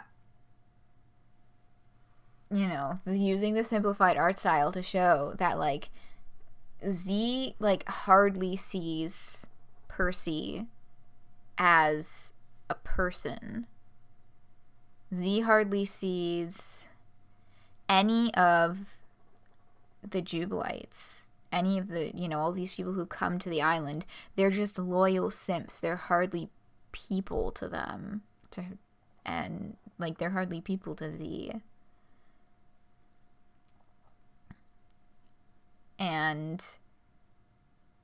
But that one moment when she realizes what's been done, what's just happened to Percy, he's humanized to her, and the gravity hits her, and then the moment's just lost, and we'll see what she does here now.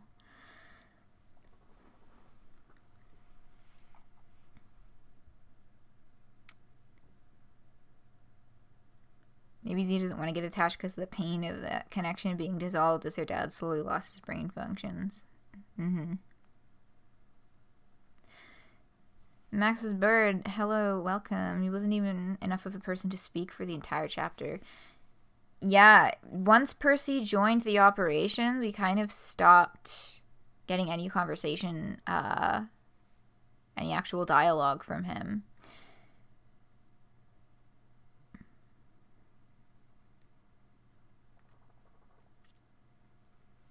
Abby is often a person, thankfully. I saw someone say they were really nervous that Abby wasn't going to make it to the end of the end of Psycholonials, and I was like, you shut the fuck up.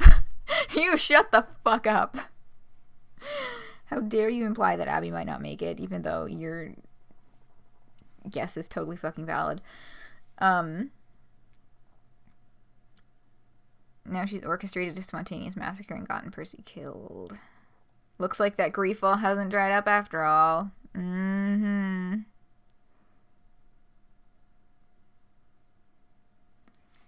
Okay, let's keep moving.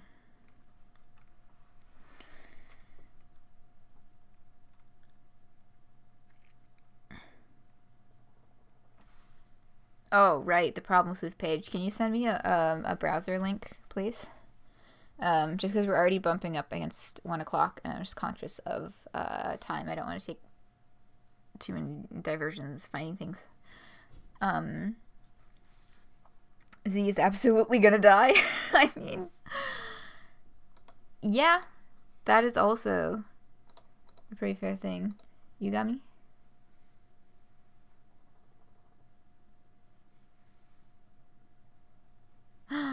Oh, I forget the context for all of this. I read Problem Sleuth once, and I didn't really internalize any of it. But yeah, thank you for sending this. I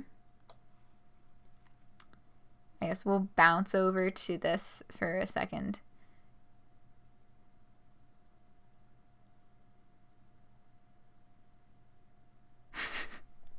This is what the reference.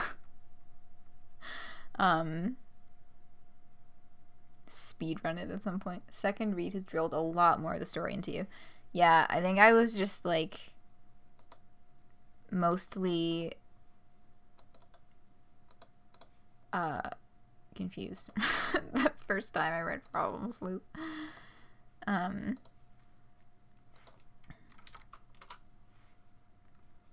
you when Z dies.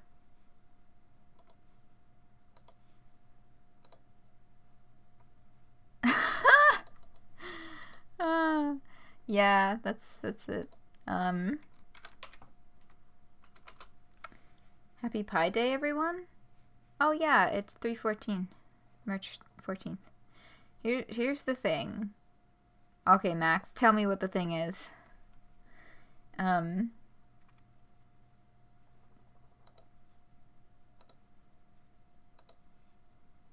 but yeah, Problem Sleuth, Dodecade reach the end. Now you're just waiting on the epilogue. There was no thing. You're just saying the thing on the cover. Oh, right, the image. Z saying no time for tears as she's crying, doubling down on her course of action as her body betrays her regrets. Symbolism! Yeah.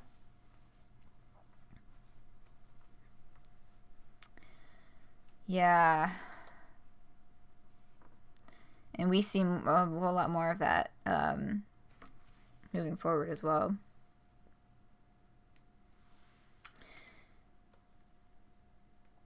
Percy didn't make it, but there's no time for tears. Now that you've gone this far with the accelerated version of your plan, there's no turning back. You need to put the whole thing into motion. Ugh.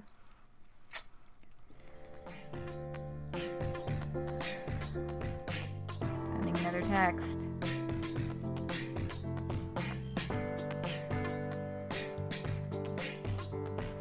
Oh god. That's Biohazard and Nauseous Face.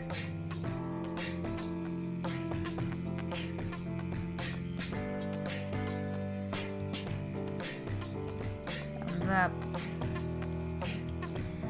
With the execution of this command, hundreds of Jubilite teams spring into action. Guys crawling out of the woodwork at almost every well-populated location on the island. But none of these guys are armed. In fact, none of them look remarkable in any way. They could all easily be mistaken for locals. And they will be. Your assiduously planned false flag operation has begun.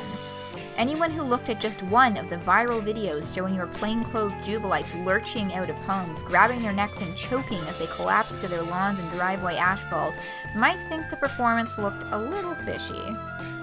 But you planted so many of these guys in so many places, all staging this performance at the exact same time, resulting in so many pieces of independent footage, the full breadth of such content spreading rapidly across social media begins to have an alarming effect. You have guys harvesting all the footage coming in, searching out the best stuff, the most gripping, scariest portrayals of an invisible, airborne agent cutting down the locals of Nantucket Island right outside their homes, and releasing the content strategically to optimize the proliferated shock. Then comes a few other touches which require no effort or planning at all. Real panic. Not from your guys, but from the true locals who start catching on to what's happening. Actual people screaming in the backgrounds of your footage near the pretend bodies, running away, getting into cars and peeling down residential roads.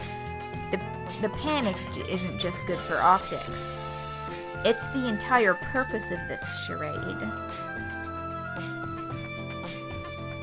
More focused on advancing her plans than patching up the hole in her leg, but TV, which is basically normal for her. Yeah. Nobody gets hurt. They all just get out. Were y'all considering nobody getting hurt when you had people using fucking rocket launchers in the middle of residential streets? Before you had evacuated anyone in this manner? Also, this is all just really fucked up. We'll talk more once this is finished. But, like, I think it's fair to say that this,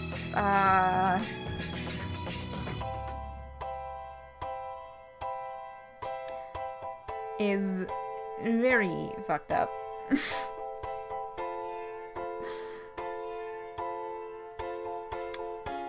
This whole, like, false airborne agent. False airborne agent stunt. Oh god, I'm sorry, I just cracked my neck. I really hope the mic didn't pick that up.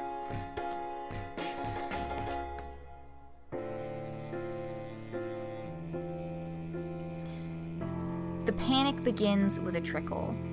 But once the media starts running the footage, it turns into a flood, creating a stampede of people trying to leave the island all at once. Ordinarily would be irresponsible, you think.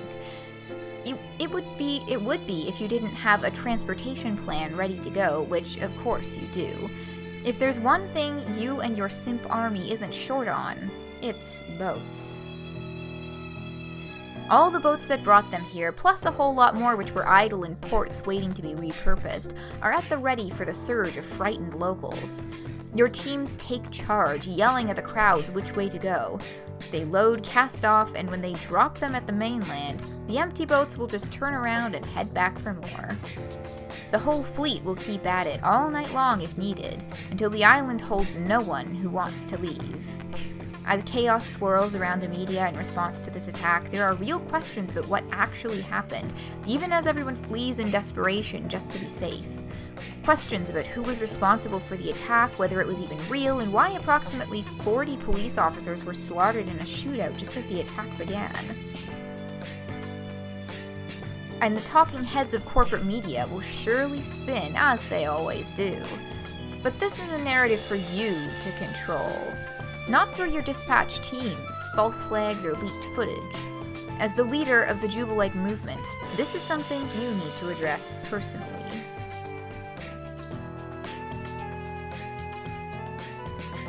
She planned two things, fake acting about a biohazard and her guys manning the boats at the dock. And the rest is just human psychology. I mean... yeah, like, as a plan that is executed, it went off pretty smoothly.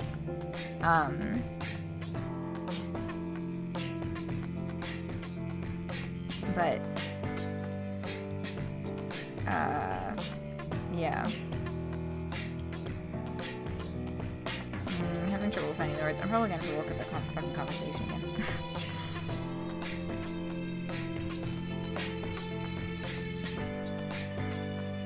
It's too important to let it wait. You fight through the pain of your gunshot wound and the shortness of breath caused by the virus and begin streaming to your fans right away.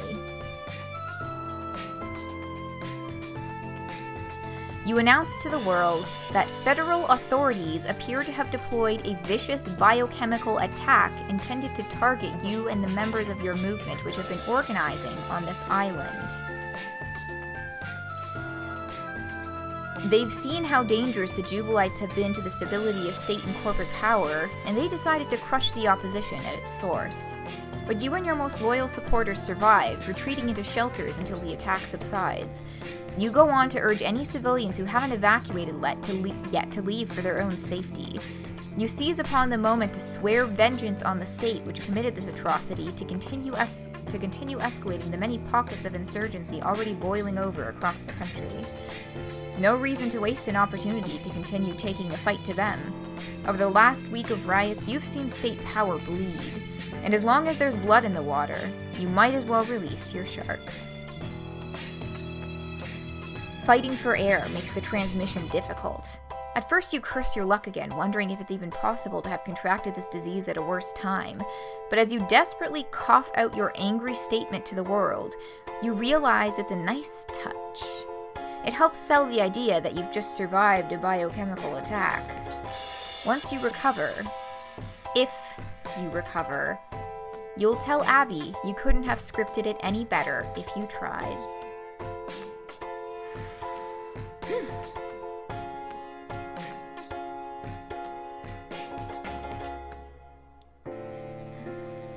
Yeah, gaslight, gatekeep, girl boss, holy shit.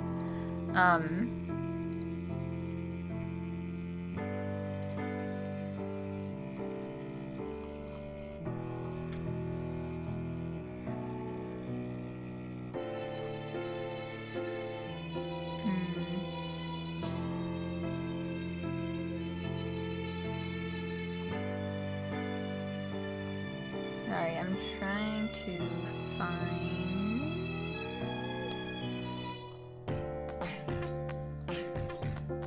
something.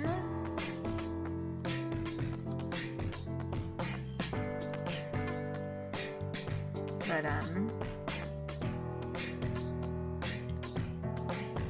they've completely abandoned any regard for her own well-being. Oh yeah, for sure.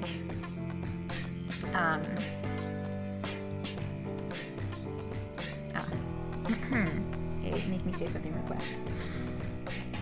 Now, of course it's not true, but the world only believes what the media tells them to believe. And I tell the media what to believe.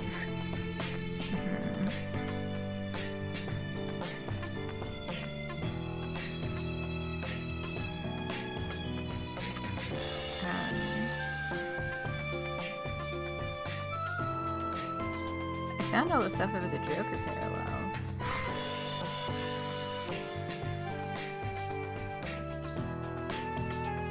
But,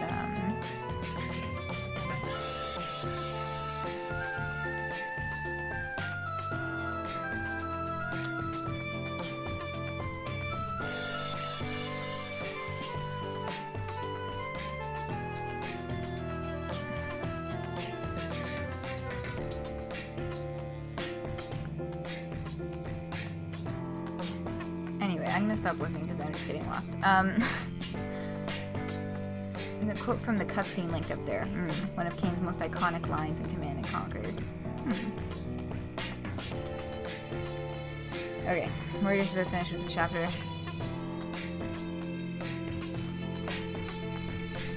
But you can't call her to brag about the bleeding of the stuck pig that is the United States of America just yet. There's your own bleeding to attend to. And that of fallen comrades.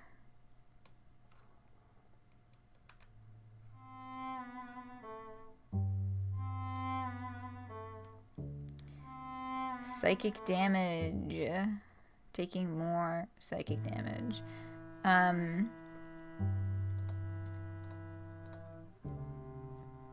Beef. Shout out to Beef, who went through and found all of the psychic damage bar references and realized that Z takes more psychic damage from the social media scroll in chapter 1 than from looking at Percy's fucking corpse. Ooh.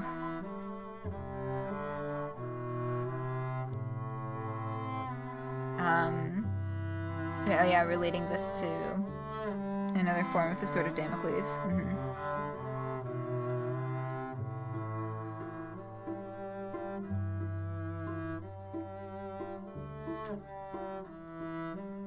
But,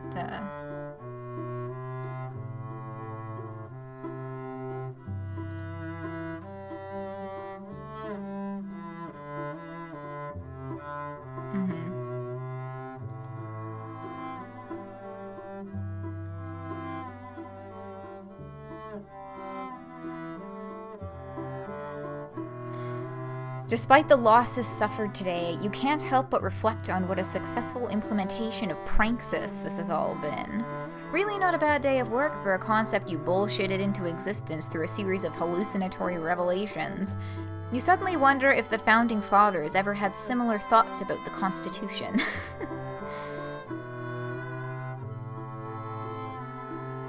You hate that reveal? Yeah.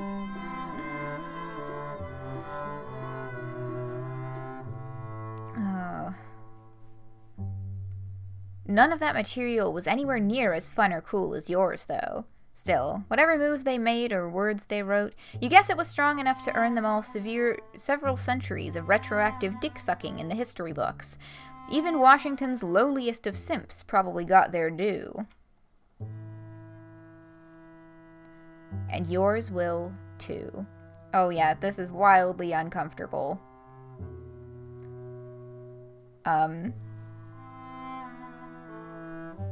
Feel like the psychic damage meter is gonna bottom out, and that's what you meant by dying or worse. Oh yeah, no fucking doubt the psychic damage meter is gonna bottom out before the end of this story, for sure. Absolutely.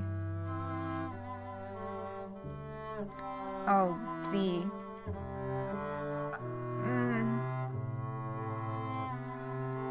Proof that Z is a filthy Homestuck. Stop. That whole thing was so uncomfortable because it's not Homestuck. Like, there's no reason for her to be doing that. Like, it was uncomfortable when it happened in Homestuck, but like that, they were doing it with purpose to bring the person back to life, and it was a dramatic moment. But this is like, it's a dramatic moment, but it's also like, oh god. The necrophilia. Rest in peace, loyal simp. Like, he fucking died. He's dead. And she's still sitting there, like, not even gonna say Percy. Still just saying loyal simp. Like, he's not a fucking human being to her. At all.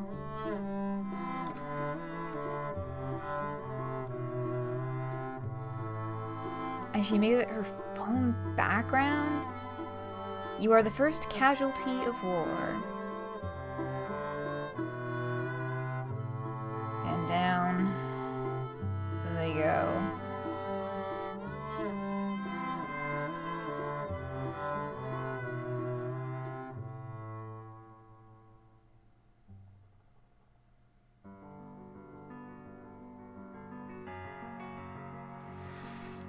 Oh, end of chapter 5.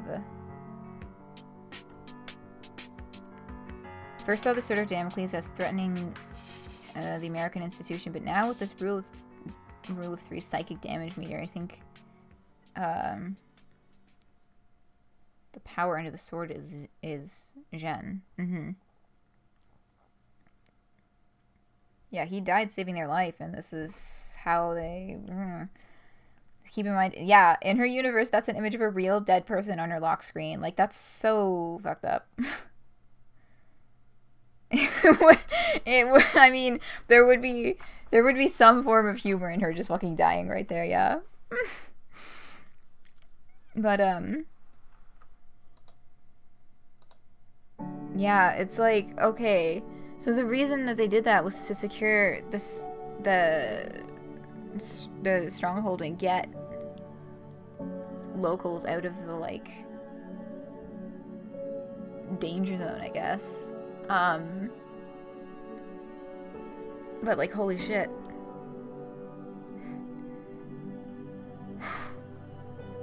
Oh my god, Triangle, stop. Number 1 victory royale. Shut up. Oh my god. Yeah, she can't be dead now. She's now. Yeah. Oh no. Oh, you're so fucking right. Oh my god, Percy haunting Jen. Percy is totally gonna start showing up in Z's fucking peripheral vision now. Oh god. The tanker scene from the trailer is foreshadowing. Oh, that's right. There was a tank scene in the trailer. Oh my god. Y'all, they gonna get the military up in here? 2 weeks hiatus. I mean, at this point, it's a week and a half to the next new chapter. 2 weeks until the next stream here, yeah. But, well, no, I'm still gonna try and keep up with Sonic. But, it was released for this EP. Yeah, I'm gonna bulk purchase the music after it's all out already at the end. But I'm definitely gonna get the whole soundtrack. God, Clark Powell just fucking hits every time.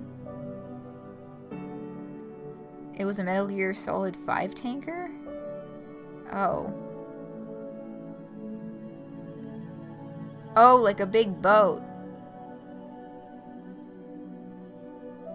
Am I getting that correct? I'm just going off of what people are saying in chat.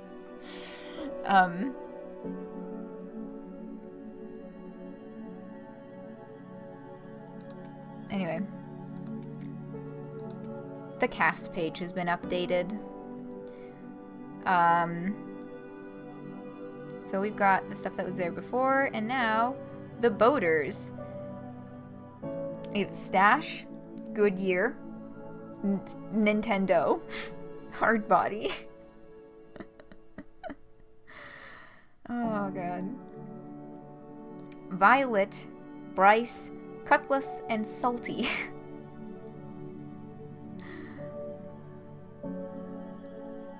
As our voters, and they each, of course, have their gender triangle gender. Go back to Gulliver? This fellow?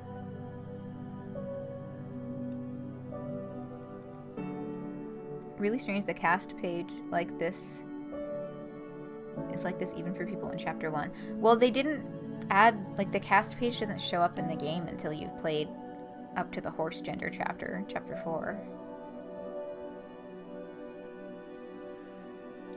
Metal Gear Solid 5 is one of 2 Metal Gear games about a big boss forming a cult.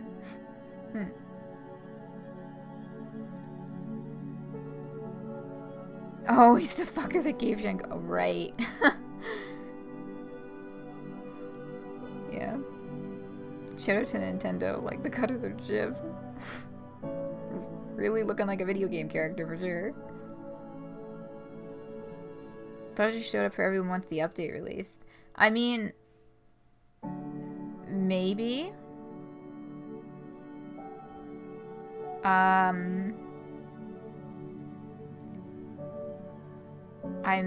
That's true. I'm just kind of making assumptions.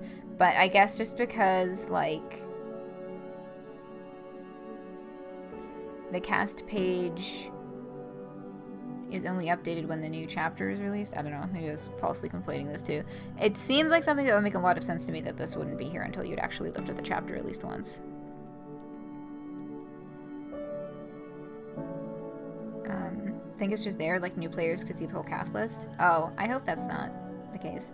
Since you played them as they come out, you can't say whether it unlocks their gameplay or release. Yeah, I purposefully avoid looking at this until afterwards because I don't want any spoilers in case it is all still there.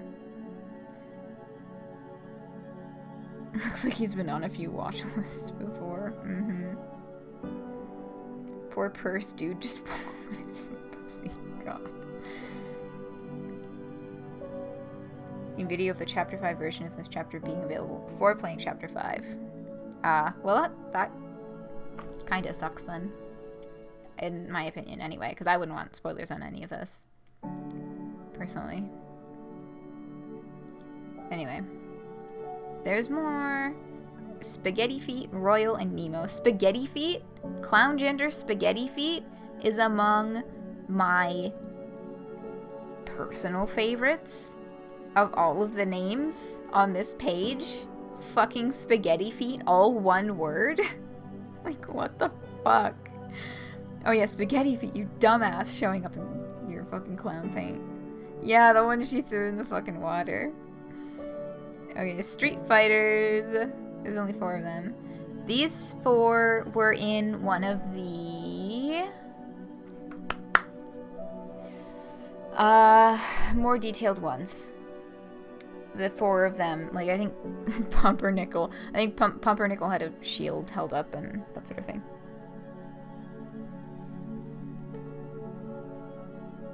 Wonder if the cast list features spellings or something? Yeah, I'm kind of curious about that too. I feel like it's probably just because he wanted to let everyone know that this person's name is D's Nuts Cumberbund. Among other shining examples like Pooch Rafflecopter. Yeah. List of dudes who rock. Yeah. Leapfrog, Pooch Rafflecopter, Pumpernickel, and D's Nuts Cumberbund. You got Horse Non-Binary, Clown Gender Male, and Clown Gender Female.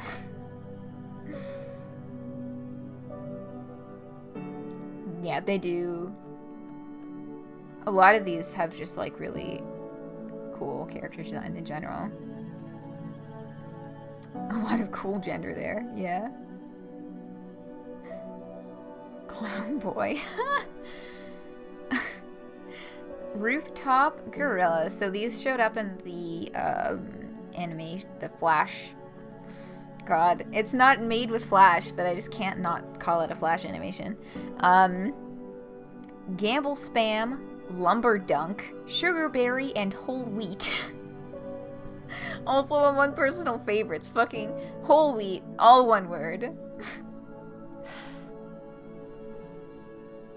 Gamble Spam. Looks very concerned, yeah. Non-binary, man, clown girl, clown boy.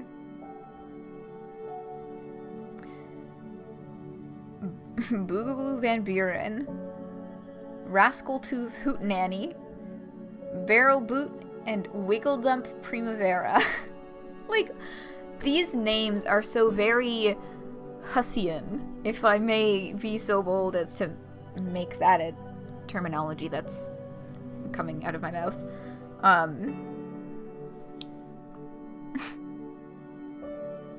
Barrel Boot, go back to the fucking drawing board, your clown Sona sucks.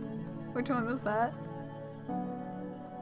Oh, Barrel, oh yeah, Barrel, he was already on screen. May have been made in Flash. Don't think there's a deconfirmation. That's true. I haven't looked at the game code, but yeah. Boogaloo is a Homestuck troll.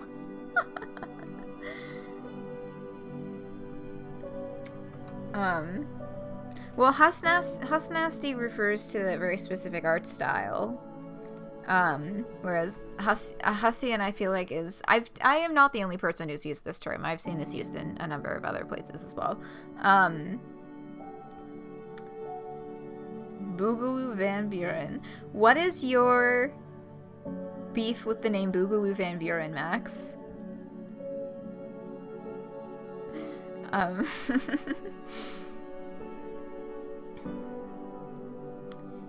But,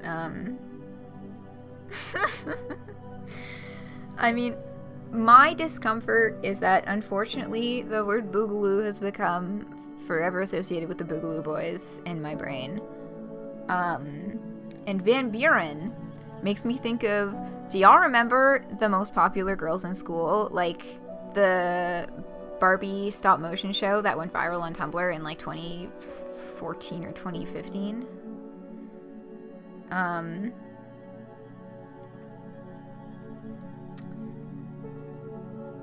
Was originally coined as referring to, well, okay. I think that the definition of it has evolved over time to be a little bit more specific, but yeah, you're squinting too hard and you misread the 4 diamonds logo as a lifesaver. The what now? Oh, yeah. It's worse. Oh, Boogaloo Boys is a right-wing group that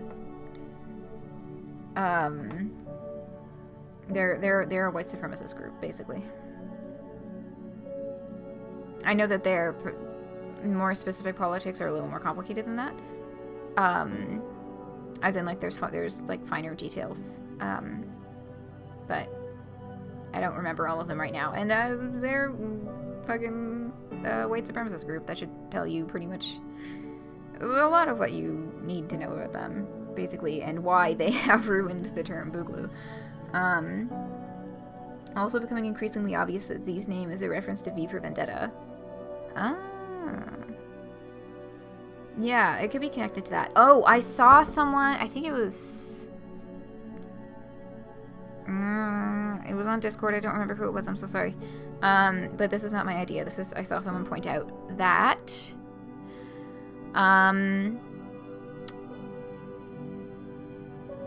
Gen Z sounds like Gen Z. May or may not be purposeful, but also probably worth noting.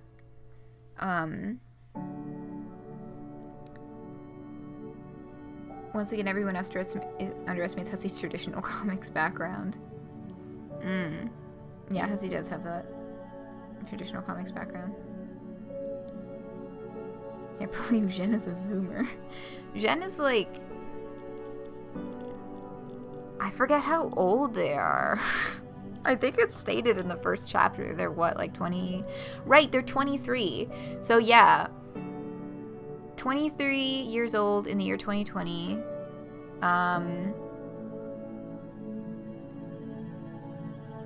is right. So that's my age. So Z is like on the cusp between generations. As am I. Zillennial, God, I fucking hate that term. But at the same time, like, yeah, that's me. Might as well embrace it. Boogaloo Van Buren is an FBI plant.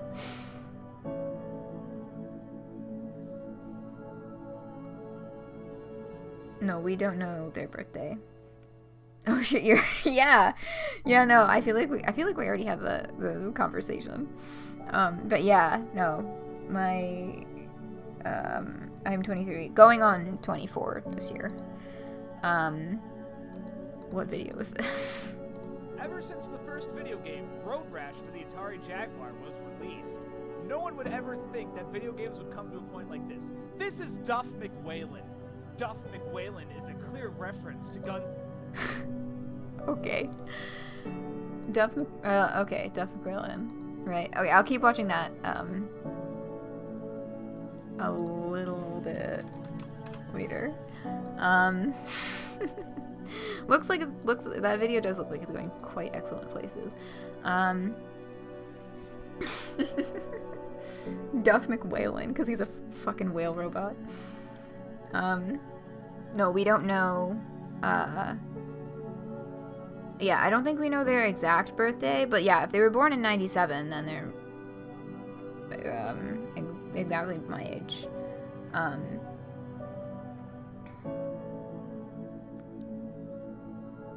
Hope it's the 9th. This is... You forget every conversation you ever have. I mean, to be honest, I say that, but also I couldn't remember how old. I couldn't remember what you actually said your age was. I just knew you were somewhere in the vicinity of a few years older than me.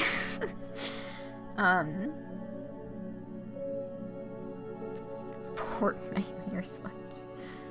Remember when Jubilite Royale? God. Pranks is about to get down. Oh god. There's an arc in V for Vendetta where V very blatantly gaslights the protagonist into becoming part of V's movement.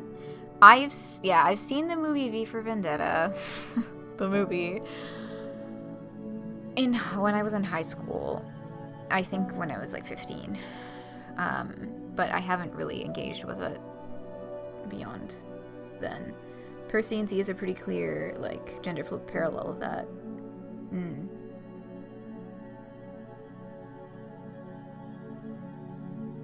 Oh my god. It's V that died at the end there, and then Evie takes his place. Alan Moore didn't like the movie for making Z a sympathetic character. It's not a one-for-one adaptation. Well, yeah, that's yeah. I was, like, acknowledging that. That's my point of view. V, fuck V. Yeah. I think this was in part of the aforementioned conversation as well. There's some theorizing that as this continues, Z is going to become less and less of a sympathetic character. Like, Z from the beginning is already kind of like, oh, they're kind of an asshole. But, agreed, the politics, the movement. But, yeah, it'll be interesting to see the direction they take this. V is transmit because he used to transmit. The directors? No, yeah, you're thinking of The Matrix. Let me see if I can find... God, there's so many parallels to Joker, like the movie Joker, to the point where I feel like I need to fucking watch it now. Oh, they were also involved in V for Vendetta. Interesting.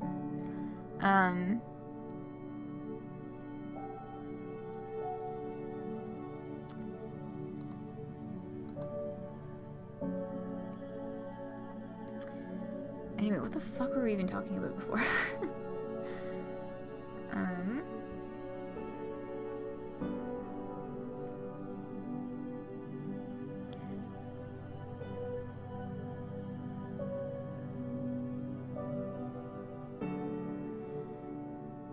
or they were also involved. Okay. Sorry, I'm losing my train of thought trying to figure out how to loop things back into the fucking cast screen.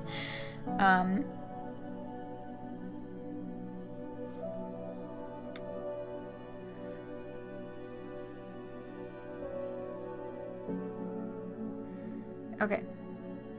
Right. Boogaloo Vampire, and that's how all this bullshit started. Okay. Wiggledump Primavera. Also among one of the best names on this whole fucking page. We got Filibuster Damp Saddle, Slippery Murgatroyd, and Rhubarb Bonanza. End distraction. Yes, thank you, Gruncio. Ending the distraction now.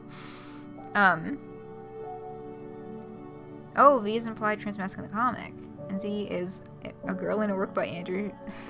This trans femme project on her. Okay, Rhubarb Bonanza? You mean me and my mom gardening in the backyard in the summer? I don't know where I was actually taking that. We have rhubarb in our backyard. We have a rhubarb plant. And we garden it. Pumpernickel or raucous lasagna. Filibuster Damp Saddle makes me uncomfortable because he looks too much like Gamzee.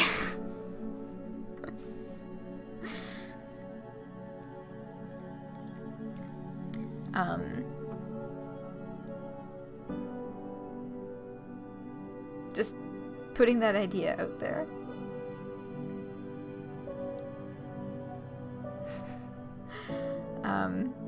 Hobbit Von Popsicle and a raucous lasagna. And Kurlos. True. Also Kurlos. But yeah, I think... Well, I'm thinking Gamzee specifically because of the polka dot pants.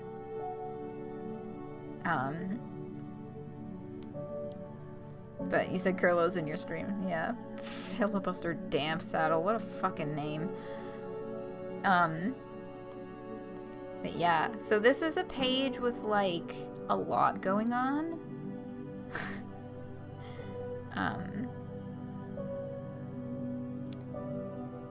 Yeah.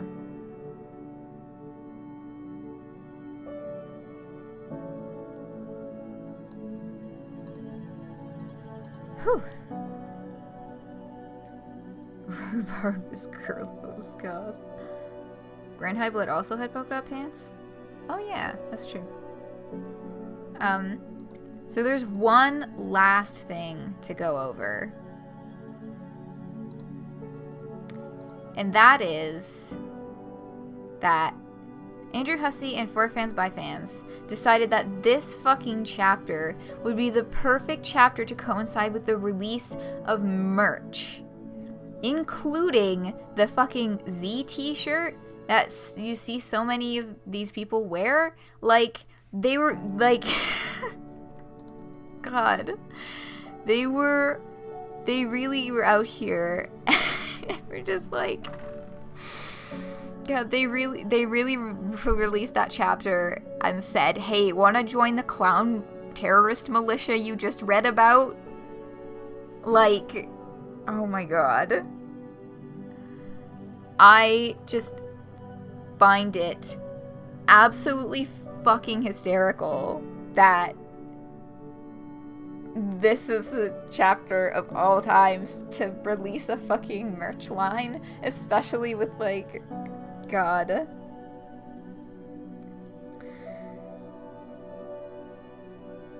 So they've got, yeah, popular. Oh my God, I never, holy shit, $50 fucking dollars? What the fuck? Anyway, I never actually looked at the name for this. Popular Korean music boy wearing straw hat pullover hoodie. Popular Korean music boy wearing straw hat. Holy shit. Oh my God.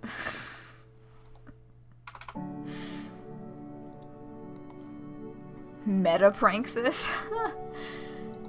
Yeah, God, like, They've got the game logo. They've got the Z. Oh, they've also got the Fashion Girl t-shirt. Which I find I don't know, maybe this is a t-shirt that Hussie already owned, because we looked at last time the fact that this is a t-shirt that Hussie owned and was wearing in one of the Toblerone Instagram posts. We looked at that in the last stream. So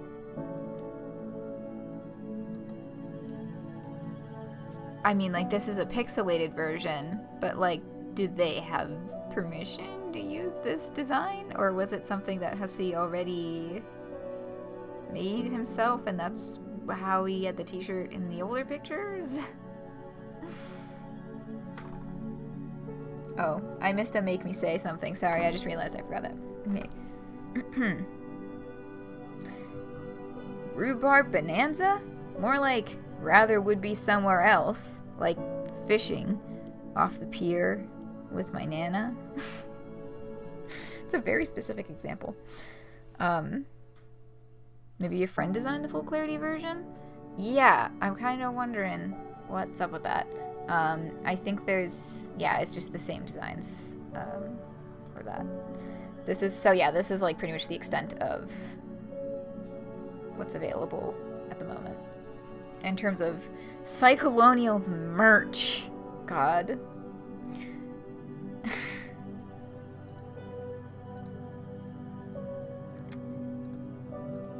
So, that was kind of all I had planned for today. That's kind of it. The origin of the quote.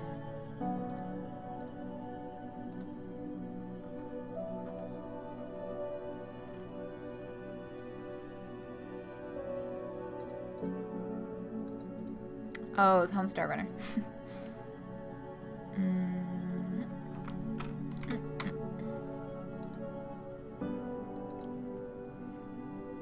Even you're not irony poisoned enough to buy that Z shirt. I know, right? Like, what the fuck were they thinking? Yeah. Yeah. I really find it so hysterical that this was the chapter that they decided was the perfect time to release merch.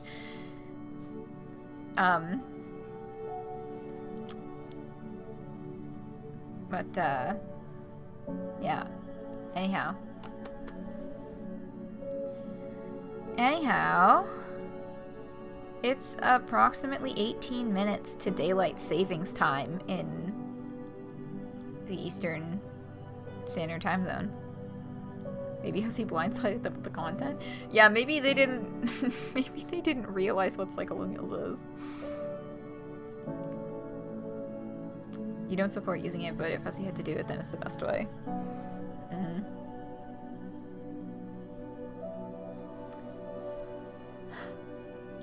Yeah. I don't know how to end the stream. Like, we've got 2 weeks to the next chapter. Or 2 weeks to the next stream, a week and a half to the release of the next chapter. So we've got a little break after that bombshell. And then, God, I don't even want to fucking, like, I cannot even guess. Oh! I always forget to talk about the Discord. Let me get...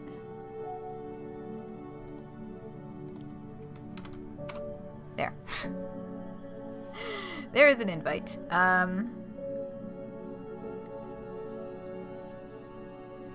If any folks are any fine folks interested in popping in.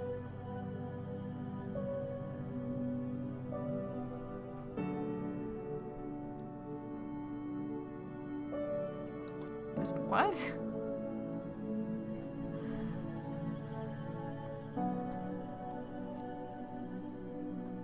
Oh, goodness.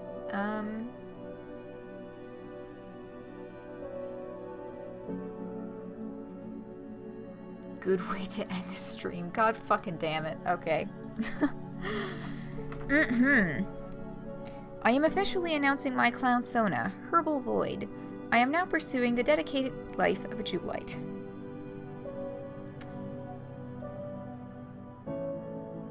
Aleph is saying that's Z. God. And on that bombshell, good night. Yeah, basically. Biangle, you know what you did. So, yeah, we got some time to the next chapter. Sonic. I'm really hoping I can do a Sonic this week. I know the last 2 weeks I've had to cancel on Wednesday because I've just been exhausted and such. Thank you, everyone, for the good nights.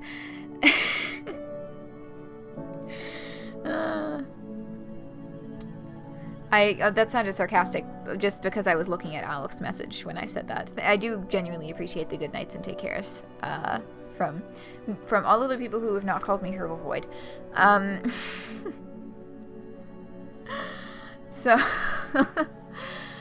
So Wednesdays, hopefully we'll be continuing Sonic. Big the Cat has to have been the worst of it, right? I think so. That's the impression that I'm getting from folks. It's not Big the Cat that's made me skip Sonic so many times, I promise. I promise. I actually have, like, just been really exhausted at the end of this week of classes, and, like, we're coming up to the end of term, and I have so many fucking assignments due. Oh my god, I need to finish an assignment after stream today that was technically due at midnight yesterday. And then I need to do a whole assignment tomorrow that's due at midnight tomorrow. And then I need to make a whole presentation on Monday for my Tuesday morning class. Although that one, at least I know, she's told us that she doesn't want us over-investing in it. Like, it's, 3 hours-ish research going into this presentation. So I should be able to finish it in one day.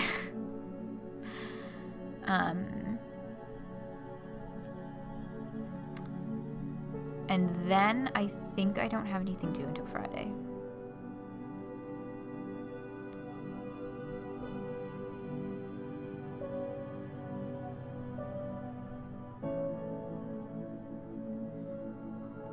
I'm so fucking tired. Okay.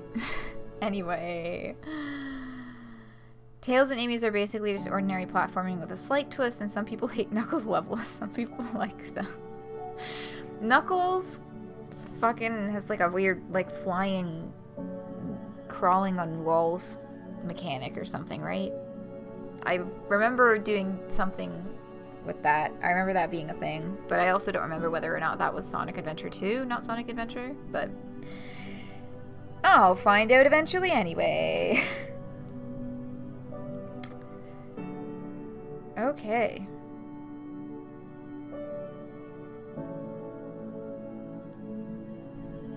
He always hit the glide? Okay. Sonic 3 and Knuckles was the best. Anyway, good night. Yes, good night.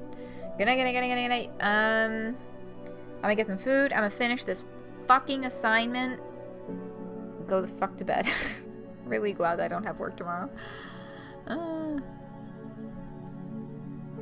So tired I can't even put forth the energy to end stream.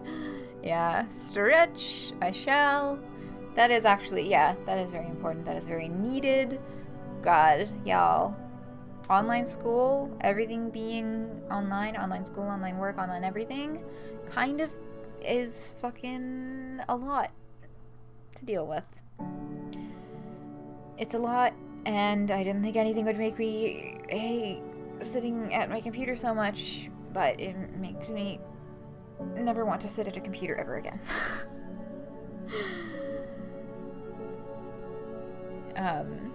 But yeah, I enjoy doing these lovely evenings with you wonderful folks.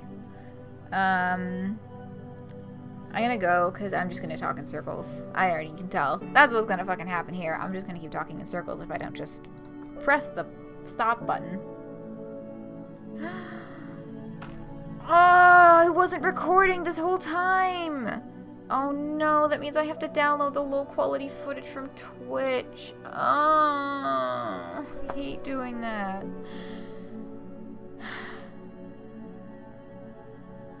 Okay, well, that sucks. I hope my internet was good, because sometimes the frame rate is fucked up when I have to download the footage from Twitch.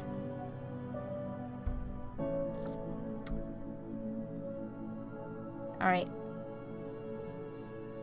On that note, I'm gonna go now. Okay.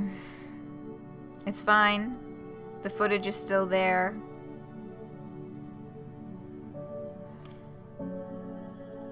At least I still have access to the footage and I can download it for uploading purposes. Okay. Thanks for hanging out. I hope you all have a lovely rest of your day, whatever you may be getting up to. Much appreciate the conversation. Much appreciate y'all's thoughts and opinions. And I hope I'll be seeing y'all right back around here for more shenanigans. Whether that be Sonic, or Psycholonials, or both.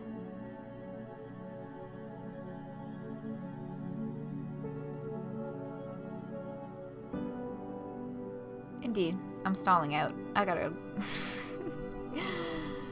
I need to go refuel and do this fucking homework. So... I will see you all around. And... oh, happy daylight savings if you're in a time zone that's doing that. It's 9 minutes to daylight savings. Ugh. Wow, not doing great with ending on a positive note today.